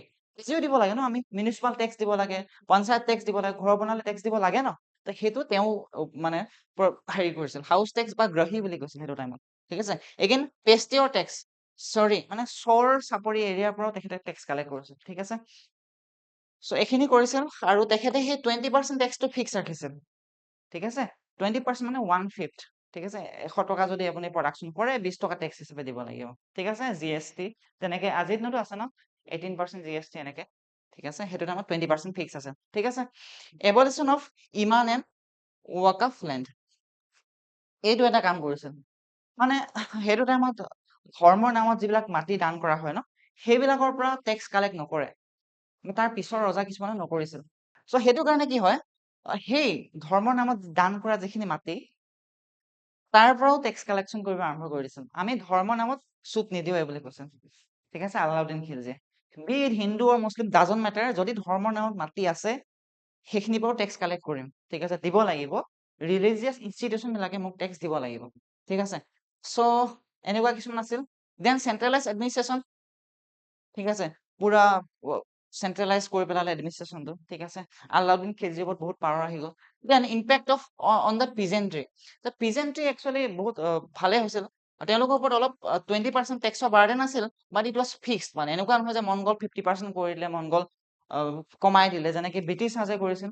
ঠিক আছে, ব্ৰিটিছসকলে ইউনাইটেড প্ৰভিন্সত কি কৰিছিল, 50% টেক্স কৰি দিছিল। ঠিক আছে, বা বাৰ্ডলিত 22% হাইক কৰি দিছিল, যাৰ কাৰণে ৰিভল্ট অফ 1857 হৈছিল। কিন্তু আলাউদ্দিন খিলজী সেইবোৰ কৰা নাছিল, 20% ফিক্স ৰাখিছিল, 20% দিব লাগিব, কে বেছিও নালাগে কমো নালাগে। ঠিক আছে, ফাউণ্ডেশ্যন ফৰ ফিউচাৰ ৰিফৰ্ম। গতিকে আলাউদ্দিন খিলজীয়ে ইমান ভাল ভাল ৰিফৰ্ম কিছুমান আনি গ'ল যে শ্বেৰশ্বাহ চুৰি বা আকবৰ হঁতেও তেওঁক ফ'ল' কৰিলে। ঠিক আছে, শ্বেৰশ্বাহ চুৰি বা আকবৰেও তেওঁৰ যিখিনি এডমিনিষ্ট্ৰেটিভ পলিচি তাক ফ'ল' কৰিলে। ঠিক আছে, ইমান ভাল। ত' চাওক, 20 বছৰ ৰাজত্ব কৰিলে, ন' ইনফ্লেশ্যন, ন' ফেমাইন ইম্পেক্ট। ঠিক আছে, গতিকে তেওঁৰ যিখিনি এডমিনিষ্ট্ৰেটিভ পলিচি বা লেণ্ড ৰেভিনিউ পলিচি, তাৰ ওপৰত আজিও ইণ্টাৰনেশ্যনেল জাৰ্নেলত প্ৰকাশ পায়, আজিও তাৰ ওপৰত PhD কৰে ইউনিভাৰ্চিটিত। ঠিক আছে, আলাউদ্দিন খিলজী। গতিকে এই টপিকখিনি সেইটো কাৰণে UPSCৰ কাৰণে বহুত ইম্পৰ্টেণ্ট। যিমান কুৱেশ্যন সুধিছে তোমালোকে প্ৰিভিয়াছ কুৱেশ্যন পেপাৰ এনালাইজ কৰি চাব পাৰা, আলাউদ্দিন খিলজীৰ ৰিফৰ্ম বিলাকৰ পৰাই কুৱেশ্যন আহে। ঠিক আছে, দেন হৈ গ'ল। জালালুদ্দিন খিলজী ফাৰ্ষ্ট কিং আছিল, ইয়াক মাৰি পেলাই আলাউদ্দিনে ৰজা হ'ল। ঠিক আছে, আলাউদ্দিনৰ এজন শ্লেভ আছিল, কি আছিল, মালিক কাফুৰ। ঠিক আছে, মালিক কাফুৰ। মালিক কাফুৰে আলাউদ্দিনক মাৰি পেলাই ৰজা হৈছিল। কিছুমান হিষ্টৰিয়ানে কয়, কিছুমানে ক'ব বিচাৰে নাই বোলে আলাউদ্দিনে নিজে নেচাৰেল ডেথ হৈছিল। সেইটো টাইমততো মালিক কাফুৰ দেৱাগিৰিত আছিলগৈ, গতিকে দেৱাগিৰিত যদি আছিলগৈ কেনেকে মাৰিব মালিক কাফুৰে। আৰু বহুতে ক'ব বিচাৰে যে মালিক কাফুৰ আৰু আলাউদ্দিন খিলজীৰ মাজত এটা সম্বন্ধ আছিল বুলিও ক'ব বিচাৰে কিছুমান হিষ্টৰিয়ানে। ঠিক আছে, এতিয়া যি কি নহওক, মালিক কাফুৰে মাৰিলে বুলি আমি ধৰি ললো, আৰু আলাউদ্দিনৰ যিখিনি পাৰ্চনেল বডিগাৰ্ড আছিলে সেইখিনি আকৌ মালিক কাফুৰক মাৰি দিলে। ঠিক আছে, বহুত হিষ্টৰিয়ানে এই বুলিও কয় যে মুবাৰক শ্বাহে মৰুৱাই দিলে বুলি। এতিয়া মুবাৰক শ্বাহনো কি আছিল? মুবাৰক শ্বাহ আছিল আলাউদ্দিন খিলজীৰ 16 বছৰীয়া এজন ল'ৰা, ঠিক আছে, এল্ডাৰ চন আছিল। আলাউদ্দিন খিলজিৰ দুজনে ল'ৰা আছিল। ডাঙৰজন আছিল মুবাৰক শ্বাহ, ঠিক আছে। মুবাৰক শ্বাহে অলপ দিন ৰাজত্ব কৰে, ঠিক আছে। কিন্তু মুবাৰক শ্বাহ কেনেকুৱা ৰজা আছিল চাবা হা। মুবাৰক শ্বাহেও এজন শ্লেভ ৰাখিছিল, যাৰ নাম আছিল নাছিৰুদ্দিন খুছৰু শ্বাহ বা খুছৰু খান, ঠিক আছে। এতিয়া চোৱা, আলাউদ্দিন খিলজিও নিজৰ এজন শ্লেভ ৰাখিছিল, মালিক কাফুৰ, ঠিক আছে। তাৰপিছত কুতুবুদ্দিন মুবাৰক শ্বাহ মানে আলাউদ্দিনৰ পুতেকেও এজন শ্লেভ ৰাখিলে, যাৰ নাম আছিল খুছৰু খান, ঠিক আছে। তেওঁ অৰিজিনেলি এজন হিন্দু আছিল আৰু কনভাৰ্ট কৰি লৈ পেলাই তেখেতক বনাই দিলে এজ এ শ্লেভ, ঠিক আছে। এওঁলোকৰ মাজতো বহুত ভাল ৰিলেশ্যন আছিল, ঠিক আছে। এওঁ গৈ গৈ পেলাই লাষ্টত মিনিষ্টাৰ হোৱাৰ হ'লগৈ, ঠিক আছে। এতিয়া এখেতেও কি হ'ল, এওঁ নিজৰ মালিকক মাৰি দিলে, মালিকক মানে চুলতানক মাৰি পেলাই এই শ্লেভজনেও ৰজা হৈ গ'ল এটা টাইমত, নাছিৰুদ্দিন খুছৰু শ্বাহ, ইও ৰজা হৈ গ'ল, ঠিক আছে। এটা ষ্টৰি আছে বা বহুতে খুছৰু খান বুলিও পাবা, ঠিক আছে, বহুতক নাছিৰুদ্দিন খুছৰু শ্বাহ বা খুছৰু খান। এতিয়া খুছৰু খানে যে ৰজা হ'ল ন, আগতে যেতিয়া ৰজা হয় এটা প্ৰথা থাকে যে ৰজা যেতিয়া হয় তো প্ৰভিন্স বিলাকত যিমান গভৰ্ণৰবোৰ থাকে, ঠিক আছে, সেইবিলাকে আহি পেলাই মানে শুভেচ্ছা দিব আহে আৰু যে আপুনি ৰজা হ'ল, ৱেল এণ্ড গুড, আমি আমাৰ লয়লেটি পেজ কৰিব আহিছো সেই বুলি পেলাই, ঠিক আছে। গতিকে খুছৰু খানেও খবৰ পঠাই দিলে যে now I am the king, I am the new sultan, গতিকে you governor should come to which me, ঠিক আছে। তো গভৰ্ণৰ বিলাকক ক'লে যে আহা, মই ৰজা হৈছো, মানে অলপ মোৰ প্ৰতি লয়েলিটি দেখুৱাহি, ঠিক আছে। তেতিয়া গিয়াছুদ্দিন তুগলক আছিল পাঞ্জাৱৰ গভৰ্ণৰ, ঠিক আছে। পাঞ্জাৱ মানে আজিৰ দিনৰ পাঞ্জাৱ জেগাটোত গভৰ্ণৰ হৈ আছিল, ঠিক আছে। গিয়াছুদ্দিন তুগলকে কি ক'লে যে হয় নেকি বেটা, গৈ আছো ৰ'ব, ভালকে শুভেচ্ছা দিব গৈ আছো, আৰ্মি চাৰ্মি লৈ গৈ আছো, ঠিক আছে। আৰু আৰ্মি চাৰ্মি লৈ আহিলে গিয়াছুদ্দিন তুগলকে সেই খুছৰু খানক লগত দুখন ৱাৰ হ'ল, battle of Saraswati and battle of Lehrawad, ঠিক আছে। এই দুখন ৱাৰত হেৰুৱাই পেলাই গিয়াছুদ্দিন তুগলকে তুগলক ডাইনেষ্টি এষ্টাব্লিছ কৰিলে, ঠিক আছে। এই শুভেচ্ছা দিবলৈ আহি পেলাই এটেক কৰি দিলে আৰু নিজৰ ডাইনাষ্টি এষ্টাব্লিছ কৰিলে গিয়াছুদ্দিন তুগলকে। সেই ডাইনাষ্টিটো আছিল কি, যে তুগলক ডাইনাষ্টি, ঠিক আছে। চ' ইয়াতে খিলজি ডাইনাষ্টি শেষ, ঠিক আছে, খিলজি ডাইনাষ্টি অন্ত পৰিল। ইয়াৰ পিছত তুগলক ডাইনাষ্টি আহিল, ইয়াৰ পিছত Sayyid dynasty and Lodi dynasty and then Mughals, ঠিক আছে। সেইখিনি আমি পিছত ডিছকাছ কৰিম, okay. So this was my humble effort to discuss Khilji dynasty, ঠিক আছে। কন্ট্ৰভাৰ্চি এপাৰ্ট, ঠিক আছে। তোমালোকে এতিয়া চোৱা, পদ্মাৱত বুকখন লিখিছিল চিত্তৰ আক্ৰমণৰ 235 বছৰ পিছত, ঠিক আছে। আৰু তাকো এখন ষ্টৰি বুক আছে, পৈতৃক ফৰ্মত লিখা। এতিয়া তোমালোকৰ ওপৰত কথা, তোমালোকে এখন পৈতৃক বুকত বিলিভ কৰা নে মডাৰ্ণ হিষ্টৰিয়ান বিলাকত বিলিভ কৰা, ঠিক আছে। মডাৰ্ণ হিষ্টৰিয়ান বিলাকেতো পদ্মাৱতৰ সেই ষ্টৰিটো বিলিভ নকৰে, ৰাণী পদ্মিনীৰ কথাটো তেওঁলোকে নাকচ কৰে, ঠিক আছে। Okay, this was the truth of this movie and the story of and the history of Khilji dynasty, ঠিক আছে। Thank you for your patience and your presence. Thank you so much.